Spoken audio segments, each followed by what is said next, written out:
Hi, this is Kirby Anderson. You know, each day we take on the tough issues and provide a biblical perspective to them. The topics we cover are wide-ranging: apologetics, theology, prophecy, creation and evolution, intelligent design, marriage, family, child-rearing, the millennial generation, trends in society, politics, economics, business, religious liberty, the Constitution, public policy, foreign policy, military policy, tensions in the Middle East, abortion, homosexuality, pornography, sexual ethics, media, technology, history, and America's godly heritage. We talk about anything that affects your faith, your family, or your freedom. So don't go anywhere, because Point of View starts right now.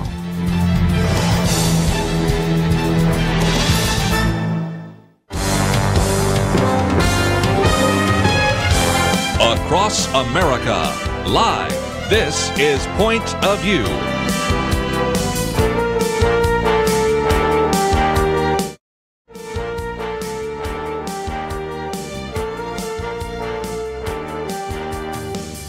And now, Nick Pitts. And welcome to Point of View on this Wednesday, September 19, 2018 day. I am your host, Nick Pitts, on this Talk Like a Pirate Day, Chelsey. Is it? It's Talk Like a Pirate Day. So get ready. I have been studying a litany of pirate jokes, and I hope you're ready for this. Okay. I hope you're ready for all that is pirates Hit me. on this. No, you can't. I got to come unexpected. So Okay. the end of the day, the goal is for you to roll your eyes like, dear goodness, what is happening? But nevertheless, thank you so much for joining us on Point of View. I'm your host, Nick Pitts. I'm joined at the Millennial Roundtable by Chelsey Youman of the First Liberty Institute. Chelsey, how are you today? I'm doing good. Yeah? Running like crazy, but glad to be here. Yeah, so good. So good. Kirby is off for the day, and so he has left us to our own devices right now. So for better or for worse. When Dad's away. Yeah, so we're going to get into it today.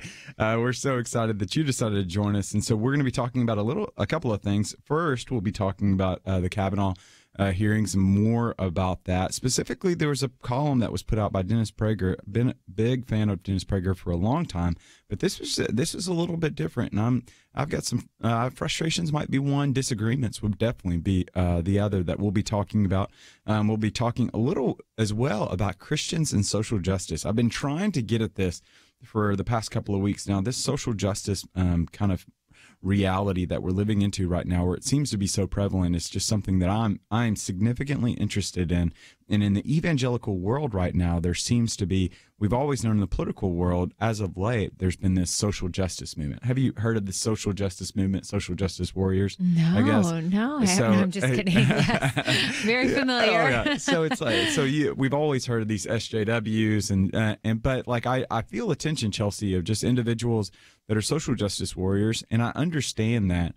But then, like just reading the biblical narrative, it seems as though that God is a God of justice, one, and then He calls us to be able to bring about justice, to do justice, is what it would say in Isaiah 1 as well as Micah 6:8. And so the reality, there's in a shocking twist, there's been a swing of the pendulum where you have individuals that are saying, well, why are you pursuing after justice when you could be proclaiming the gospel message? But does not the proclamation of the gospel message entail bringing about justice in particular areas of society? All of that to say, there's been a statement that's been released. So we're going to talk a little bit about that today. So Exciting. I hope you're ready for this. I hope you're ready. So you're gonna have to, you'll bring the legal hat into this, and I'll bring the theological sandals. We'll go ahead and say theological. Okay. Yeah, I feel good You about always that. bridge the gap Okay, there. there we so go. That's great. So we'll talk a little bit about that, and then also we've got a link to the daily briefing, which is just kind of an overview of the news that I write every morning. And we'll be talking a little bit about just kind of walking our way through that as well. And you can be sure to sign up for the daily briefing at thebriefing.net. Again, thebriefing.net. It's just kind of an overview of the day's news, and hopefully just tries to get a biblical perspective on some of the things that are happening in the day. But I thought I'd give this first part of the segment just to talk about a little bit about what happened last night. I had the pleasure to be in San Antonio, Texas. And so, Chelsey, San Antonio, it's the best. I love San Antonio. It is so fun. It's so fun. There's tons of culture. It's interesting. There's always something going on. And there's like a ton of new development that's happening there. I was absolutely shocked. So like the Pearl, like they've turned this whole like used to be a beer factory or like a beer shop, beer bottling place. And they've renovated the entire thing, and they've created all these shops. They've created all these restaurants. Oh, cool. This nice hotel called Hotel Emma that I got a chance to stay at. Like, it was absolutely, like, I was shocked because I was a little kid. Like, I would go visit my grandparents that lived in San Antonio for a time. But I was just shocked by how much growth that's happened. Mm-hmm. But one of the reasons why I was down there was for an event called Any Woman Can. It is a pro-life organization that I thought was just really interesting, and I thought I'd share with you all. Any Woman Can, you can find them on at their website, www.anywomancansa.com. And what Any Woman Can does is it really is one of the things that I'm just pretty passionate about, and I know Chelsey is as well, is trying to create a culture of life that really does value what's happening, not only for what's happening in the womb and the child therein, but also for the mother as well. Just the research continues to indicate that women that are pregnant and that are considering abortion are having to, quote, manage an array of responsibilities and expectations as they're going through that very significant and weighty period of their life in that particular season. And one of the shocking statistics I found was 73% of women that had gotten an abortion felt pressured to do so. That not only 73% of those women, but then also the reality that anywhere the numbers are kind of vary from 50% to 60% of women get an abortion self-identify as Christians. And that just struck me as a different reality, especially from the biblical narrative of individuals that have been called to encourage one another, as long as today is still called today, so that our hearts might not be hardened into the deceitfulness of sin, to bear one another's burdens, to continue to love one another, so that the world may know that you and I are one. And I was just shocked by this. But then as I was going through some of the statistics and sharing at this event last night, I was just overwhelmed by the sense that just kind of overviewing the culture, I made the point that we're living in a very loud culture.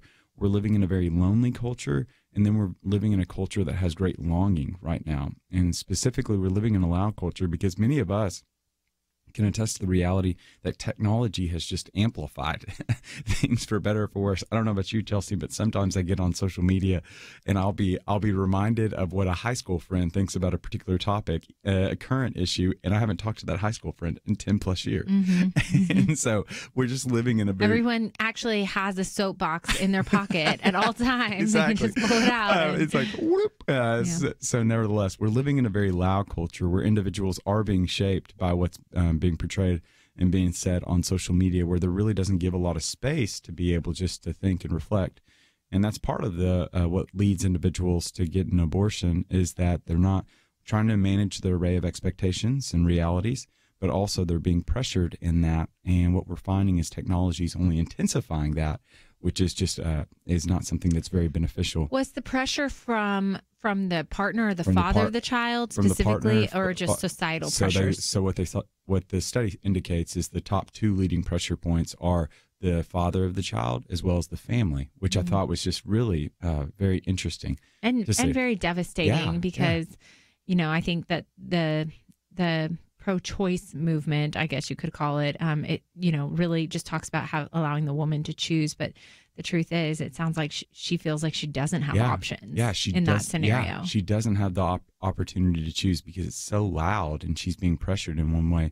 And then two, she just feels very lonely. The reality is that we're just beginning to be a very lonely culture. 40% of Americans identify as lonely. Reality that the average American has 1.7 friends right now. That if something significant were to happen to someone, that only there was 50% of Americans would not have anyone to turn to. And so those are just alarming statistics. And then we bring about the longing component of just an unsatisfaction with the status quo where we find ourselves. And what I was so impressed last night and then spending all day in San Antonio looking at Any Woman Can's clinic is they're not wanting just to advocate for the child and the life of the child, but they're wanting to advocate for the mother as well. Mm-hmm. And I thought that was a differentiating point that I just was so grateful that I got a chance to be in San Antonio last night, and then for the good work that they're doing. But nevertheless, thank you so much for allowing me to have this little soapbox. It was just such a great opportunity. But when we come back, we're going to transition and we'll talk a little bit more about Brett Kavanaugh and his confirmation hearings. We'll be back right after this.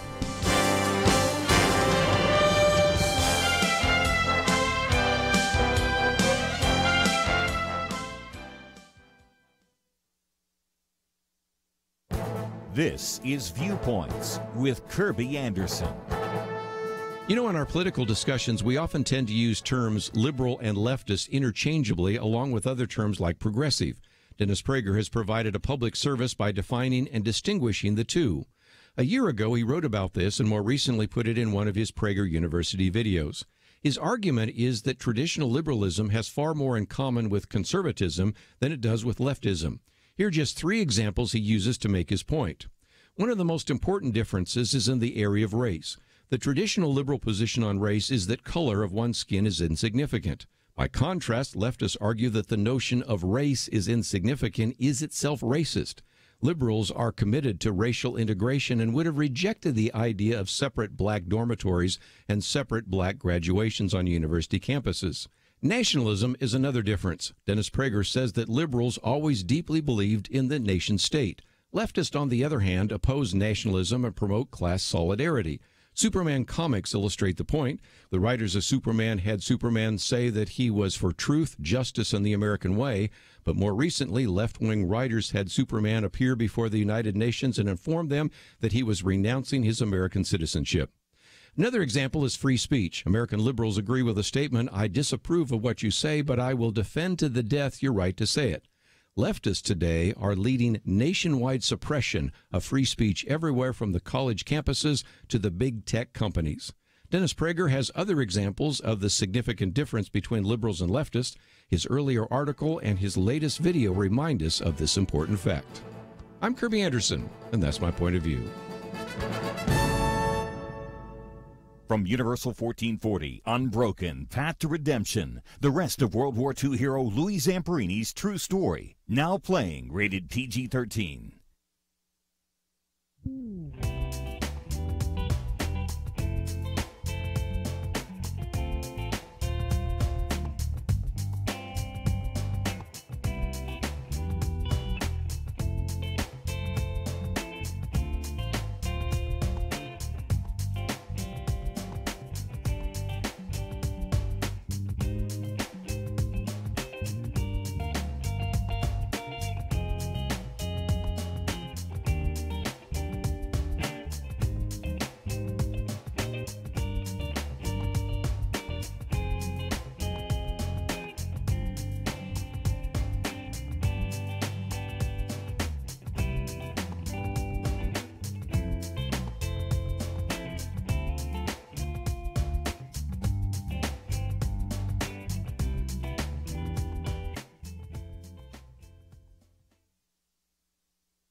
You're listening to Point of View, your listener-supported source for truth. And welcome back to Point of View. I'm your host, Nick Pitts. We've been talking a little bit about Any Women Can, and that's a pro-life clinic, a women's clinic down in San Antonio. I was there last night speaking at their event, and then it kind of got us started on a conversation about kind of building out a culture of life. And what I was so appreciative about Any Women Can is just understanding the culture that we're in, 1, and 2, their work to be an advocate, not only for the child in the womb, but also for the mother that's carrying the child. And Chelsey, I was talking a little bit, and I'd love some of your feedback, what some of your thoughts are about the idea that we're living in a lonely culture, the idea that we're living in a loud culture, and then for these women that are longing for something so much more, for them to try to figure out what it looks like to the idea, which seems like a daunting reality, of carrying this child to term and then caring for a child, really. Right. I mean, I think it's an important discussion to have. And actually, I don't know that we've talked much about this subject on the show. So I'm really glad you brought it up today, because I myself am very passionate about this topic. And, think that the pro-life movement has to have a holistic picture. And we have to view it as caring for a child, but setting up the care for a child includes the mom and necessitates the mom, right? They're one for 10 months. Yeah. Gosh, I'm there right now. I'm at 10 months right now. And, they are one, and setting her up to a place where she can really care for that child and feel confident about it, I think is a huge part of the pro-life movement, and one that really I've noticed a lot more focus, at least in our state, at the state of Texas, on caring for the woman and what that looks like. And I think it's everything from the very beginning stages through the medical care process to the child actually getting here. I mean, this is not if we want to save lives, we really need to enable women to care for those lives and care for them well. And, there's probably a debate as to whether that's the government's role or the church's role. I think it's definitely a mix of all of society. Yeah. It's a responsibility of society to care for our children. Agree. And, but it begins with that initial phase.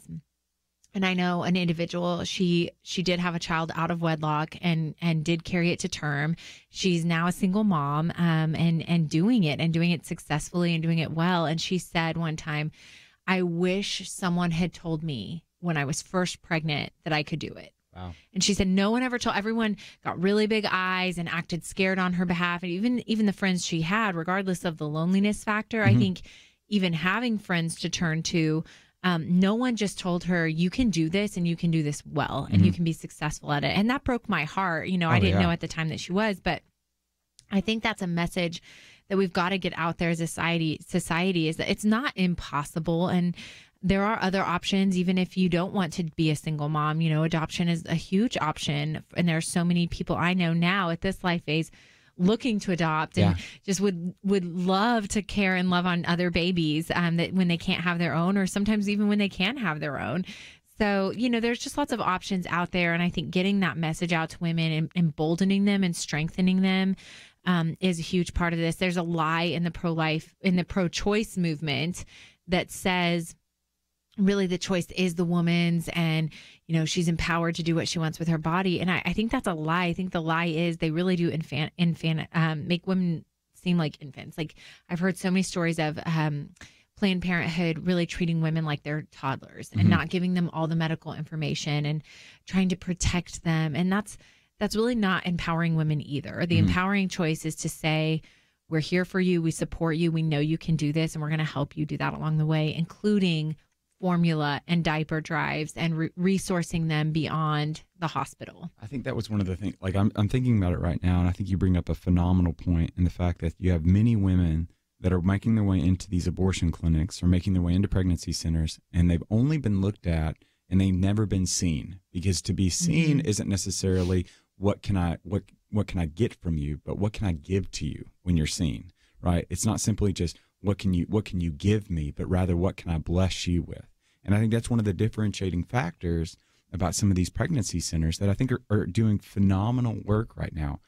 And they've got to do phenomenal work because, one, they're under-resourced, and then two, not only are they under-resourced, but they're facing significant opportunity. We'll call it opportunity to try to be optimistic about this, because the reality is there's like an abortion every 30 seconds, like, right? Yeah. Like there's just so many women that are just feeling the pressures not to be able to do that because they don't have anybody walking alongside them. They don't have anybody looking at them, seeing them, and not trying to take something from them. Or maybe even asking, what do you want in this scenario, and how can we help you accomplish that goal and come alongside you? And I think there's a lot of people in society who we could be helpful in that and responsible in that. Yeah, and let's just look at the numbers, right? So you look at the numbers right now. So you to be seen, individuals that are there for you, individuals that are advocating for you, like you were talking about, usually are friends and then are family. But the reality of the matter is, for the past 3 years, the number of children that are born into this world 41% are born into broken families, that there's an absentee father or there's just a very scattershot mother component. Two, there's the fact that not only are there broken families, but we just don't have friends, like I was alluding to. There's no one to turn to. 40% of Americans self-identify as lonely. A UCLA study put out that indicated that on a loneliness factor of 1 to 70, we're at 44, which is at an epidemic level right now. Individuals, of course, when we're not seen and we're not advocated for, it's hard enough to take care of ourselves, much less a child that is wholly dependent upon us. It just seems untenable. Yeah, and it seems, I know, and now that I've had a child, I think I can relate a lot more than I could even before. But to tell someone that really it's possible, and like there's a love out there that it's going to be so worth it. And it's not this like terrible, scary, it looks like that when you're in it and you haven't done it yet, but like your family will come around, or your friends will support you. And your community, hopefully, or church will really step into that. And doing it alone, yes, would feel very daunting and maybe even intimidating, but it's certainly not impossible. Single mothers are heroes in our community, and they've been doing this for decades now, and it's definitely I would just tell women everywhere it's worth it. And to look at your child, I mean, the love that you have for your child is unlike anything you can imagine, even when you're pregnant. And so, there's a lot of answers out there that I think include coming around the mom and supporting the mom. And it's something that I hope churches everywhere, I think it's a huge part of really the church's calling should be to unite around women, and then single mothers. Once the child gets here, it doesn't end there, but supporting them in that. I think that's one of the fascinating things. So I spoke about this, or I wrote about this a little while ago in the Daily Briefing, and I thought it was just such a fascinating point that I never read before. Like when you think about some of the primary texts that the pro-life movement utilizes is Jeremiah 1 and Psalm 139, of this idea that you've been fearfully and wonderfully made in Psalm 139, in order that you might be able to walk into the fullness of life that God has come to give you, or or God has fashioned you, right? What it says in Jeremiah 1, that he's equipped you and called you for this. And so there's an extent one in Psalm 139 that's talking about how God has equipped you, right? Mm-hmm. And then there's in the Jeremiah 1, it's like God's laid out plans for you component. And it's this neat thing to see the intricacies of God at work in the present moment in order that you might walk into the fullness in the following moments, kind of deal. But it's really hard to dream about the future when the present circumstances are so heavy in that moment. Mm-hmm. And that's typically what's happening for these women that are feeling pressured, 73%, like they can't dream about the future because the present is so pressing, right? Yes. And it's, you're making these split-second decisions that are going to have a lifelong impact on your life, but also that future child's mm-hmm. life. And so, I think that that's another part of the pressure component is it's a quick decision. It's made fast. Someone drives you there. And, I just think it would be so isolating for women. It breaks my heart. And, just to know that there are pregnancy resource centers out there. There are options out there. There are hotlines. I mean, if you Google, there are so many resources available to women in this situation, and that they're not alone. There's whole communities. I know that Young Life does an amazing job. They have I'm biased because I was a Young Life leader for years and years, but they have Young Lives, mm-hmm. which is just for single moms. It's Monday night social event. Everyone brings their babies. The babies get together and get loved on by the leaders, and they can have a discipleship program, and there's fun, and there's games, and there's food. And that's the type of ministry that I think really the church is called to. It's mm-hmm. just serving these women and these children far beyond just having them, but letting women know at the beginning that that's out there. There are whole social groups out there just around this making you not be alone in this process. That's one of the hard things, because without a fail, it's a sociological, or I guess a psychological term. It's called the history of illusion. And so we're always prone to think that we're not going to change into the future. We change significantly in the past. And so when we look to the past, we've never seen any of these type of movements. We've never seen this type of community. When in the future, there's the potential, even though your past might not have it, the future can have significant, robust communities, what's called sacred commitments with one with another, to be able to inculcate these values, and also to help your child to be able to thrive and taste and see and know the fullness of life, which is found in Christ Jesus. But nevertheless, we've got to go to a break. But when we come back, we'll continue talking about this. We'll be back. It wasn't long ago, it seemed, every official decision brought religious liberty and our ability to live as faithful Christians into question. Some of us wondered how long it would be before we were literally forced to choose between obeying God or men. That pressure seems to have subsided just a bit, and now is the time not to take a breath, but to work as hard as we can for the future of our nation. Thanks to you, Point of View is doing just that. And our special thanks to those who have become members of Truth Team 360. In football, 22 guys battle it out on the field while 40 or 60,000 watch in the stands, and perhaps hundreds of thousands more watch on television. We need a special few to get out of the seats and into the game. Join today by calling 1-800-347-5151 and ask to join the Truth Team, or visit us online at pointofview.net/team. We really do need you. The nation needs you. 800-347-5151 and pointofview.net/team. Point of View will continue after this.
You are listening to Point of View. The opinions expressed on Point of View do not necessarily reflect the views of the management or staff of this station. And now, here again is Nick Pitts. And welcome back to Point of View. I'm your host, Nick Pitts. I'm joined at the roundtable by Chelsey Youman. During the break, we were a random side choice. I feel like we need to talk about this. We can talk about it. Yeah, she's going to talk about Gone with the Wind now. We were talking about there's a group that we both have been a part of, and it's kind of a part of it is that you're reading some of the old kind of historical documents that really founded and shaped conservative thought. And they were reading the Federalist Papers last night, but a part of that is also you're supposed to share one of the books that have meant a lot to you. It was your favorite book was the question. Okay. And it wasn't, what's influenced you the most or what's changed your life the most. It's what's your favorite book. And everyone goes around, of course, they have all these like intellectual hoity-toity answers. And I just was really honest. I was like, for no particularly intellectual reason, mine is Gone with the Wind. I love a good drama and a tragedy. I love a good tragedy for some reason. I mean, if it ends really heinously, I love it even more. Anyways, yes, my book is Gone with the Wind. I love that. So like my papaw, when he was first dating my grandmother, I mean, years and years ago, Gone with the Wind was in theater. He had been working a night shift and had spilled over and worked overtime into a day shift. So ended up sleeping past the date. It was their second date too. And it was not a good thing. So, but my grandmother has always been exceedingly gracious, not only with him, but also with us as well. And one of the fascinating things that happened is that 50 plus years later, he would end up going to take her to go see Gone with the Wind. And I remember him with his slight little grin. He when he was telling us the story, he's like, I told her I had to go take her. Kind of deal. Finally made good on it. But nevertheless, I think that's one of the, again, that brings up kind of an interesting point that to kind of circle back to the abortion issue that we've been talking about. Again, for the first 30 minutes, we've been talking about pro-life movement and really just the importance of, I think one of the things that we're beginning to see, and I'd love callers, or if you're on Facebook right now, you can chime in. I don't think the abortion issue is going to be solved politically. I think it's going to be a cultural thing. At the end of the day, I would hope, there's a part of me that I worry about trying to outlaw abortion. Now, at the end of the day, I want to make it sure, I want to do everything that I can to end abortion, but I'm worried about the black back alley movements and some of the pills that would kind of come up that would begin to proliferate at a higher level than what they already are right now. But I think a very significant move for the pro-life movement could be just making it unthinkable. And I think a part of making it unthinkable is to be able to advocate for these women and for the children as well as we've done for so long.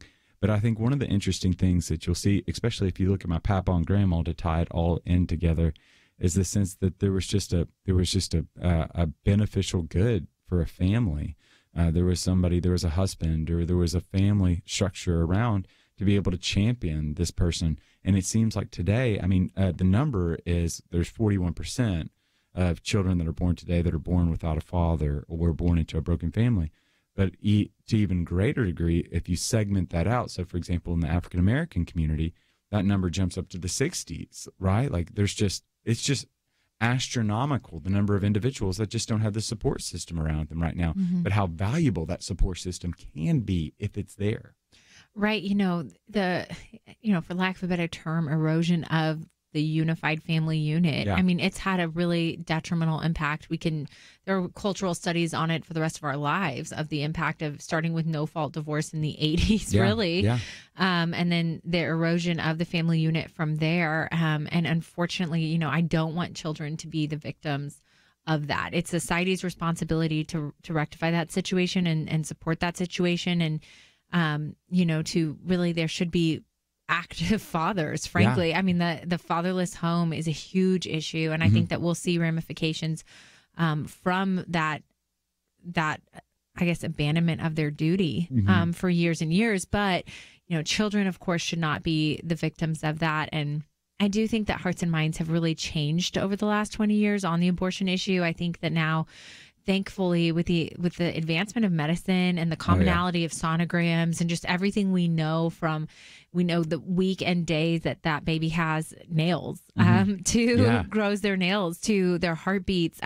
There's so much we know now that we didn't know then, that I think really the movement has become much more humanized. And it really is, to me, we're going to talk about social justice, I know, later, but it is the heart of the pro-life movement is the most human. It's life. I mean, it's a human issue. And I think that over the years, really our generation has seen that and really been moved by that. And I'm really grateful that I do think the pro-life movement has culturally shifted in a really positive direction. And I hope that in our lifetime, we do see that it's outlawed and that an outlier, and that it's something that everybody respects the dignity of the human life and wants to protect it, not just respect it, but like protect it and wants to advocate for it.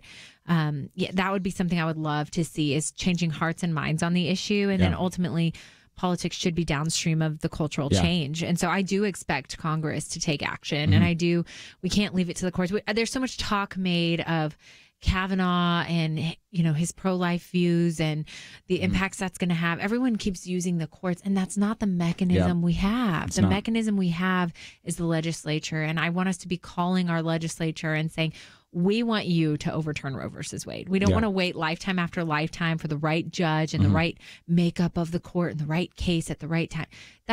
We've waited for a lifetime already for that. Why? 50 plus years. Yeah. Right. If culture is changing and what we know medically is changing, my expectation is that Congress make the change and do their job. But that's a whole other soapbox. So I'll be quiet now. Literally, the Congress won't even pass a 20-week ban, right? And so we're joined by the likes of North Korea as peers that don't have a 20-week ban right now on that level of abortion, which is just very detrimental. I think one of the interesting things too, I love what you were talking about, is the idea of wanting to be advocates for, and then not only wanting to be an advocate for the child, but to want to walk alongside the mother. Because I think one of the key components of the pro-life movement that I want to continue to just herald is I love the iteration that we've moved into, where we're beginning to care for the mother just as much as we're beginning to care that we've always cared for the child. Because the reality is there's 1 in 4 women that have gotten an abortion now. So we're walking in the midst of a minefield right now. Literally, there's just women that are silently hurting right now. And so we need to be very tempered when we're using our language right now, because as we know, the statistics are very real of anxiety and depression, and there's just weightiness to that. And by dehumanizing the other side, regardless of whatever their position is, when we dehumanize the other side, we're contradicting the very pro-life movement by using dehumanizing. I do think that there are misconceptions here. So the pro-choice movement does have the ear of a lot of the media, and they've got a lot of traction on accusing the right of essentially being anti-women. And that has been a narrative they've really presented for years and years. Since I was in high school, that's when it started, but maybe forever, but it got a lot of traction. And the lie is that the pregnancy resource centers who are helping women keep their children and walking through that process and decision with them, or even caring for them through counseling if they've made another choice than to keep their child, that is such a pro-woman movement. And so I think there is a misconception there that really pregnancy resource centers across the board are pro-women. They're not just pro-baby. They know that this is a package deal here and that we've got to care for everyone. And there's counseling available. I know my church has a ministry.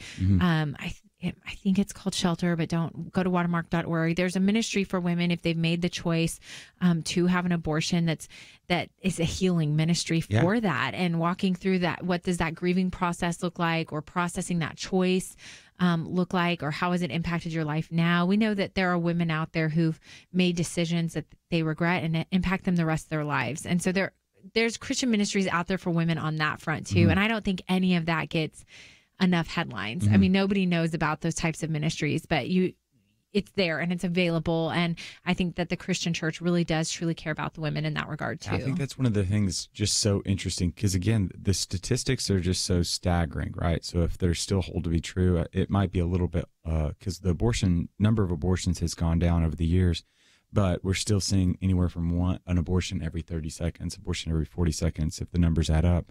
And so that's a staggering type of number. But then to know that there's not only is there a great demand for such centers, but also to know that there's far more centers, pregnancy centers that are pro-life than there are abortion clinics. There are roughly around 800, depending on how you count. It's anywhere from 750 to 810 abortion clinics here in the U.S. There are over 3,000 pregnancy centers.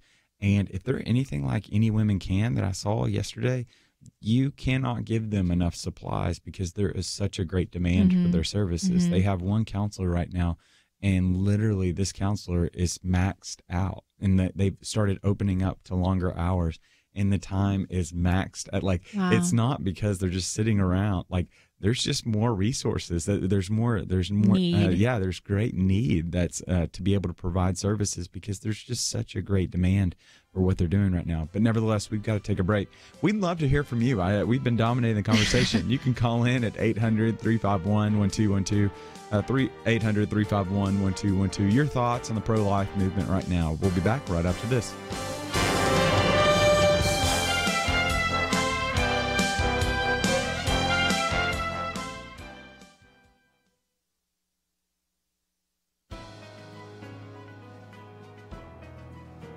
Welcome to the First Liberty Briefing. I'm Jeremy Dice. Listeners to this podcast will recall that First Liberty represents the Chabad of Irvine, defending against a lawsuit initiated by animal rights activists against this small Orthodox Jewish congregation in California. Kippuros is a historic religious rite that usually takes place on the eve of Yom Kippur, where the atonement of sins is contemplated through prayer and the kosher and humane killing of a chicken. Just ahead of the 2017 observance, activists filed a new lawsuit, this time against the cities of Los Angeles and Irvine, California, along with their police departments. The activists want the court to compel the enforcement of animal cruelty laws in a way that would prevent this religious exercise. More shockingly, they claim that, if the police will not, these activists are prepared to place Orthodox Jews practicing Kippuros under private person's arrest. Can you believe that? Animal activists think they can make a citizen's arrest of fellow Americans just because they disagree with their religious practices. We prepared to intervene in this lawsuit to protect the Jewish community in and around Los Angeles, but thankfully we were able to secure assurances that these activists would restrain themselves. Certainly we can disagree with one another over matters of religion, but no one should fear being placed under arrest by the police or fellow citizens for peacefully exercising their religion. To learn how First Liberty is protecting religious liberty for all Americans, visit firstliberty.org. I'm Kelly Shackelford, President and Chief Counsel of First Liberty Institute. Let me ask you, what if America's best attorneys from the very top law firms got together to defend religious freedom in court? That's exactly what's happening at First Liberty. And the best news? We're winning over 90% of our legal actions. Come learn more at firstliberty.org. You'll be encouraged. That's firstliberty.org.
Now, back to Point of View, your listener-supported source for truth. And welcome back to Point of View. I'm your host, Nick Pitts. We have been talking about the pro-life movement. Specifically, I had spent some time in San Antonio last night. I was at the Any Women Can fundraising event down in San Antonio. I was just shocked by how much development has happened down in San Antonio.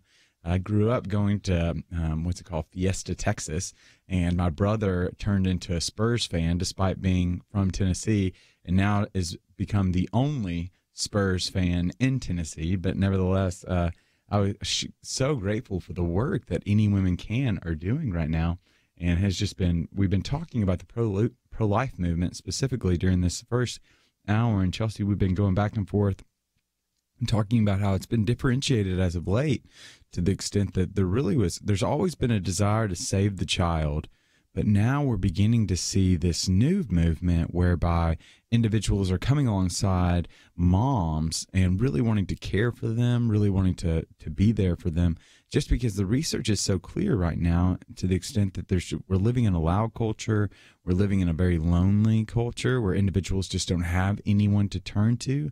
And one of the things that's very fascinating for me specifically is we're living in a culture that I think we can use the phrase that they're turning away from God, but I think it was really evident, and I pointed this out last night, it's really evident that there's just a sense that we miss God, even though we might not believe in God. So I don't know if you remember watching the Emmys or caught the Emmys on this past Monday, but there was an individual that won the supporting actress role, and her name was Thandie Newton. She was on the show Westworld, and she was overwhelmed by winning this Emmy, as anyone would. I mean, I hate to brag. I know what it's like to win a big award, I've won 2 lip sync contests in high school. And so I know what it's like to be overwhelmed by winning a pretty significant award. But nevertheless, when the time came for her to give her acceptance speech, she said, quote, "I don't believe in God, but I want to thank her tonight," which I thought was just a very illuminating movement that probably did really epitomize kind of a segment of society, that I don't believe in God, but I want to thank her tonight. Reminded me of the G.K. Chesterton quote, "The worst moment for an atheist is when he is really thankful and has no one to thank." It's the I've never heard that quote before. So it's this sense that yes, there's a hostility towards the church in our culture today, but yet there's a receptivity towards the loving kindness of the church. So we don't necessarily want you to spew your beliefs on us, but we're more than willing to accept the idea of your good graces and gifts that you give to us.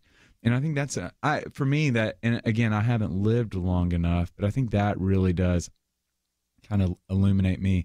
There's not, I agree. Sometimes there's like an aggressiveness that comes out. There's a righteous indignation that probably unrighteous at times, but there's a sense that I'm just kind of sad that individuals just haven't found the fullness of life in Jesus. And so it's not so much a hate that I have for Hollywood. It's just that I kind of feel bad for them because they're missing out on what I think to be like the key to the profound joys found in following after Jesus, who's the author and perfecter of our faith. And so I thought that was very illuminating in our culture today, especially for many individuals that are looking to make some of these most significant decisions, i.e. Going through with an abortion, that really do. There's a loneliness, there's a sense it's loud, but also there's a longing that I think the biblical perspective might be helpful in those type of movements. Absolutely.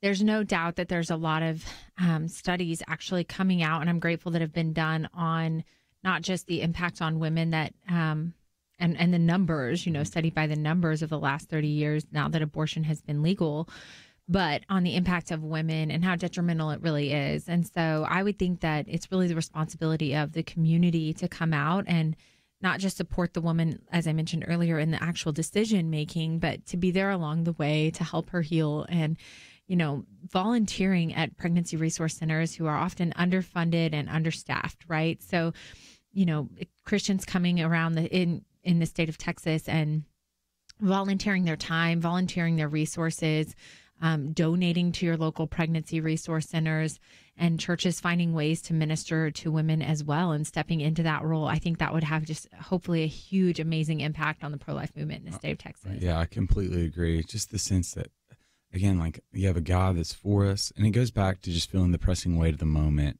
with these individuals. It's hard to dream about the future. Like it's talking with my brother the other day, like the idea that he always, to take his little girl to preschool, he has to drive past the elementary school, the middle school, and the high school, because they're all located on this one huge campus.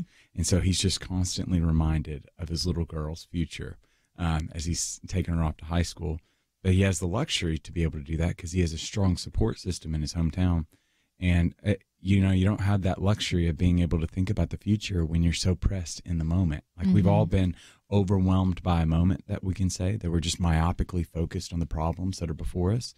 And I think that can be so detrimental, especially because it seems as though the space between terminating a baby and then going to term with a child is that space. Like you got to have that space to be able to dream.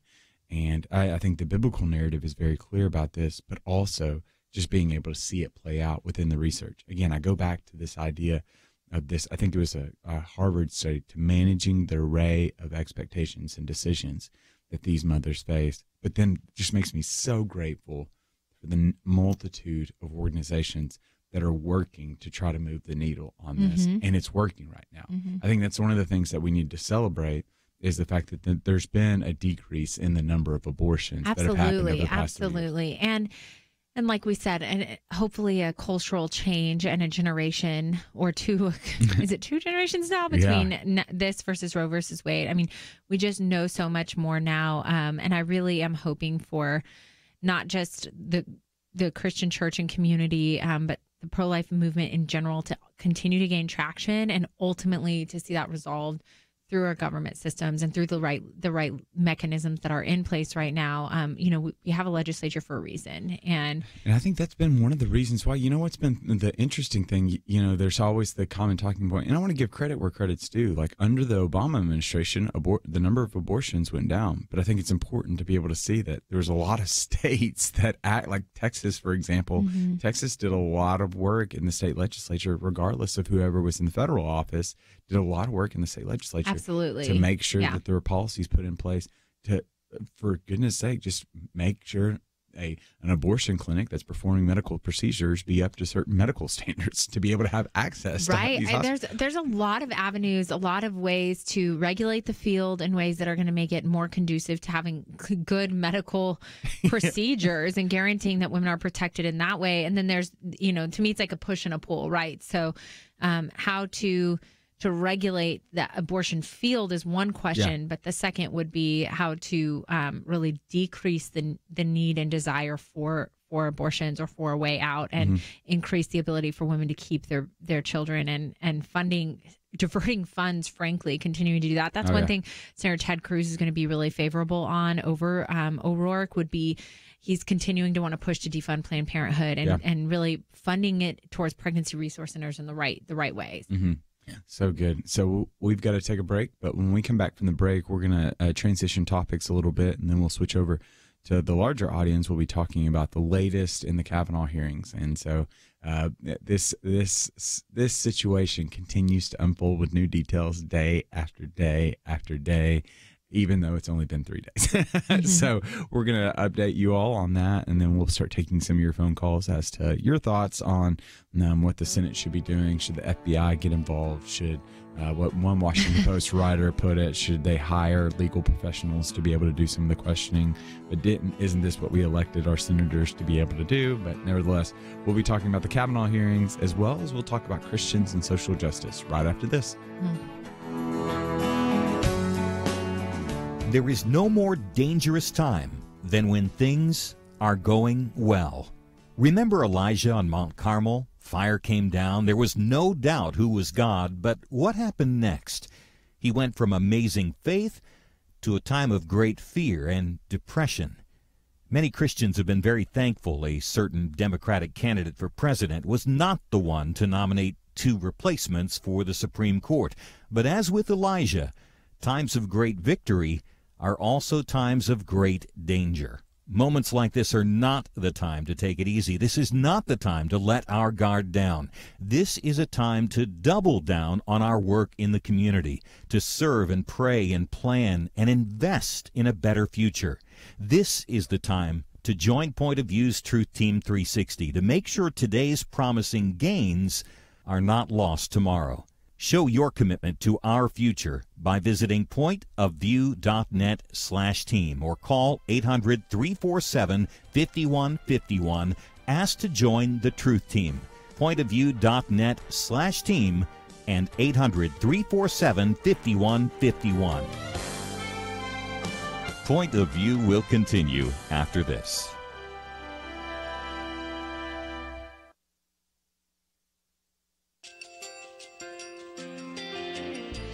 I just want to thank you so much for all the wonderful programming you have.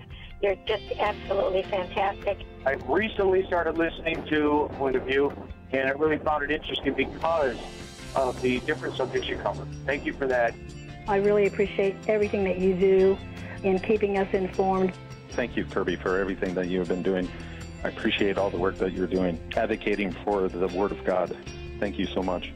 Point of View, I think, is absolutely necessary because it's a Christian perspective, a biblical worldview perspective, and receive very current, up-to-date information about what is really going on, week to week in our culture, which is changing so rapidly, and yet it's morally sliding backwards. Yeah, I'm just, first of all, I thank you guys. Y'all's program is wonderful, and enjoy it every day. I learn so much every time I listen to it. Point of View Radio Talk Show.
Hi, this is Kirby Anderson. Each day we take on the tough issues and provide a biblical perspective to them. The topics we cover are wide-ranging.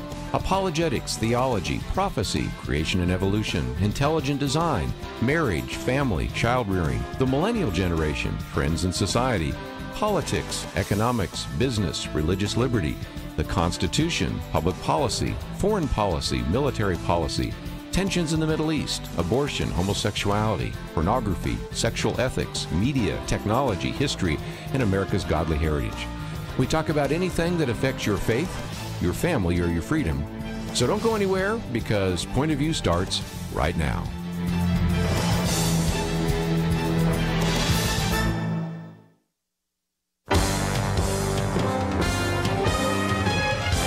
Across America, live.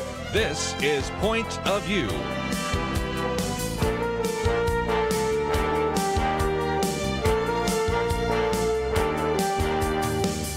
And now, Nick Pitts. And welcome to Point of View on this Wednesday, September 19, 2018 day. I am your host, Nick Pitts, and so grateful you decided to join us on this Talk Like a Pirate Day. So nevertheless, I know you were so excited to work out your pirate jokes, but nevertheless, we are going to be making our way through the rundown today. We've got a great show for you. If you're in the second hour, we've been talking about during the first hour a little bit about, I spoke at a pro-life pregnancy center down in San Antonio over the week, or just yesterday rather, Any Woman Can clinic. It was just a very fascinating, phenomenal work that they're doing down there in San Antonio, and was just so privileged to be able to get a chance, one, to see what they're doing, and then two, just to meet some of the individuals last night. And I made the argument last night that it seems as though we're living in a culture in which abortion seems to be an option for so many women because, one, there's a loneliness epidemic that's beginning to become more prevalent within the American experiment. Two, we're just living in a very loud culture that's pressuring us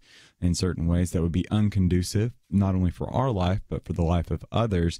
And then three, we're living in a longing culture in which there's just individuals that are longing for something more.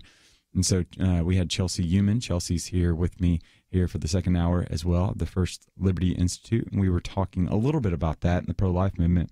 We're going to switch over here in the second hour, and we're going to be talking about Judge Kavanaugh, specifically some of the latest updates with him, and a particular piece by Dennis Prager that came across the wires that I was just very just fascinated with. And so we've got a link. Good word for it. Yeah, very fascinated with the take that he offered. And so we'll talk a little bit about that. That's that article is available on our website, www.pointofview.net.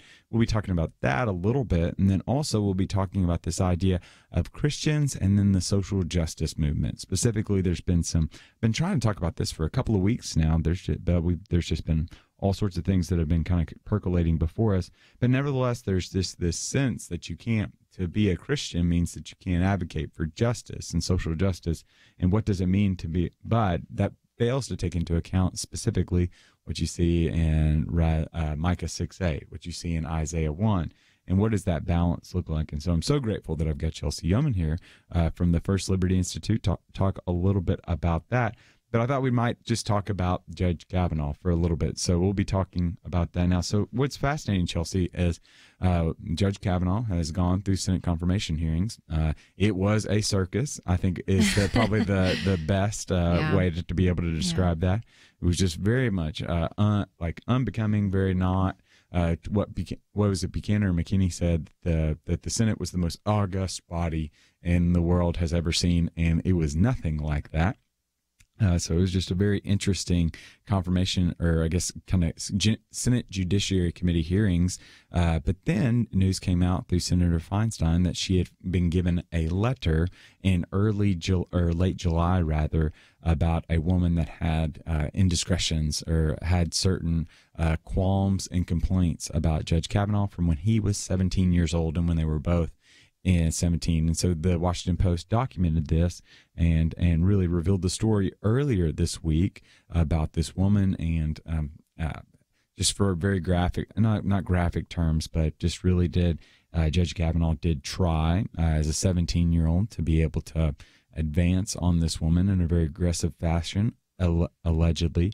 But one of the things is there's been some discrepancies about some of the story that's come out Well, now, very clearly, Chuck Grassley, who's the senator out of Iowa, has gone ahead and, as the chairman, asked that this woman come forward and they can have an account of this. But one of the fascinating things now, just last night, is that this lady, Professor Ford, has decided that she will not go before a committee, and she wants to have an FBI investigation before she goes before the committee hearing. And so that's where we find ourselves right now. So, Chelsey, so tell me your thoughts. So, help me be able to process. Help me to be able to process some of this.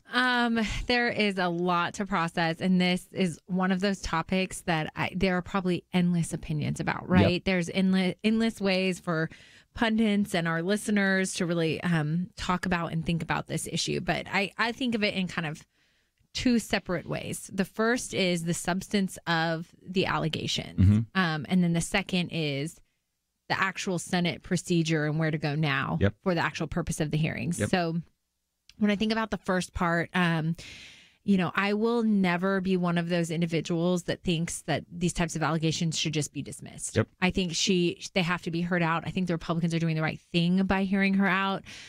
She absolutely deserves to be able to tell her story, and as does anyone else who either experience. I mean, I hope it's true. I mean, I hope she's not just doing this as I don't hope it's true.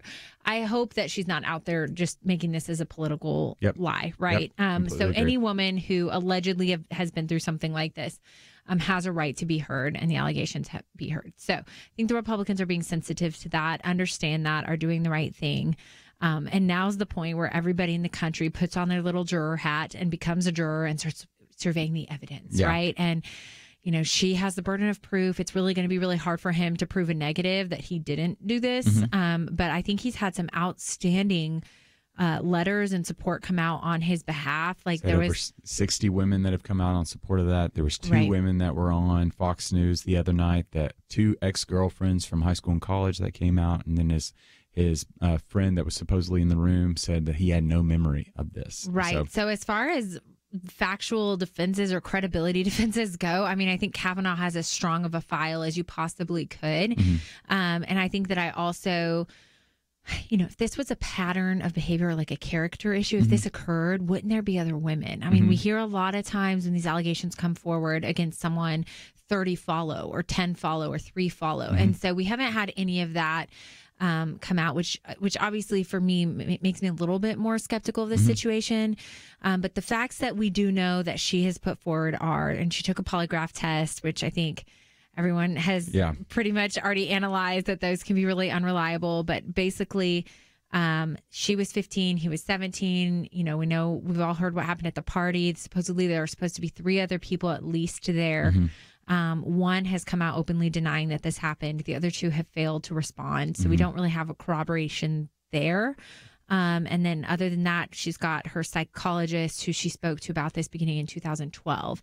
It was a repressed memory, I think, from what I've read. And then her therapist has it in her notes, a reference to this event, although not Kavanaugh's name. And so, it's difficult. There are details missing. I don't make much of that. A lot of people are saying, she should remember all of these details. She was 15. This was 36 years ago. So I don't put it past anyone to forget some of where the specific house was at the age of 15. But that's kind of on the substance of the allegations part. That's what we're looking at. Those are just the facts. And at this point, it's a he said, she said. And I think it's going to be really hard for anyone to know with certainty one way or the other. What are your thoughts? So I've got quite a few thoughts, but we got to take a break right now. But I'm willing to yield to some of our callers as well. I'd love to hear from you. So what's your thoughts on some of these allegations that have come against Brett Kavanaugh? You can call in at 800-351-1212. Again, that number is 800-351-1212. John on Facebook has something similar to what I've been thinking about, but I'll share a little bit more about that as well. So you be sure to call in, get on facebook.com/pointofviewradio, and we'll continue talking about the latest from the Kavanaugh case right after this.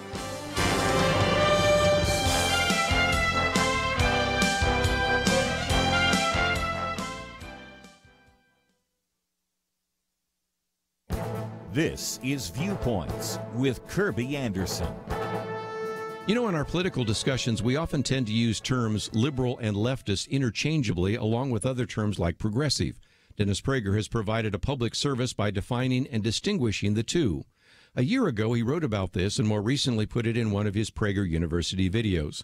His argument is that traditional liberalism has far more in common with conservatism than it does with leftism. Here are just 3 examples he uses to make his point. One of the most important differences is in the area of race. The traditional liberal position on race is that color of one's skin is insignificant. By contrast, leftists argue that the notion of race is insignificant is itself racist. Liberals are committed to racial integration and would have rejected the idea of separate black dormitories and separate black graduations on university campuses. Nationalism is another difference. Dennis Prager says that liberals always deeply believed in the nation state. Leftists, on the other hand, oppose nationalism and promote class solidarity. Superman comics illustrate the point. The writers of Superman had Superman say that he was for truth, justice, and the American way.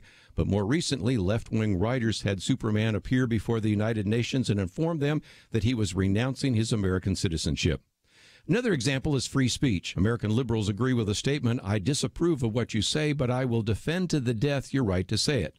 Leftists today are leading nationwide suppression of free speech everywhere from the college campuses to the big tech companies. Dennis Prager has other examples of the significant difference between liberals and leftists. His earlier article and his latest video remind us of this important fact. I'm Kirby Anderson, and that's my point of view. From Universal 1440, Unbroken, Path to Redemption, the rest of World War II hero Louis Zamperini's true story, now playing, rated PG-13.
You're listening to Point of View, your listener-supported source for truth. And welcome back to Point of View. I am your host, Nick Pitts. I'm joined at the Millennial Roundtable by Chelsey Youman of the First Liberty Institute. We have been talking a little bit about this Kavanaugh, the accusations that have come against Kavanaugh from Professor Ford, claiming that when she was 15 years old, Kavanaugh was 17 years old, that he was very aggressive towards her to the extent that he tried to put his hand over her mouth and tried to take off her bathing suit, but eventually somebody came out and rolled them over. And I think one of the things that I'm very interested in, and I think John over on Facebook touches it a little bit on it and kind of gives my framework for it, Chelsey.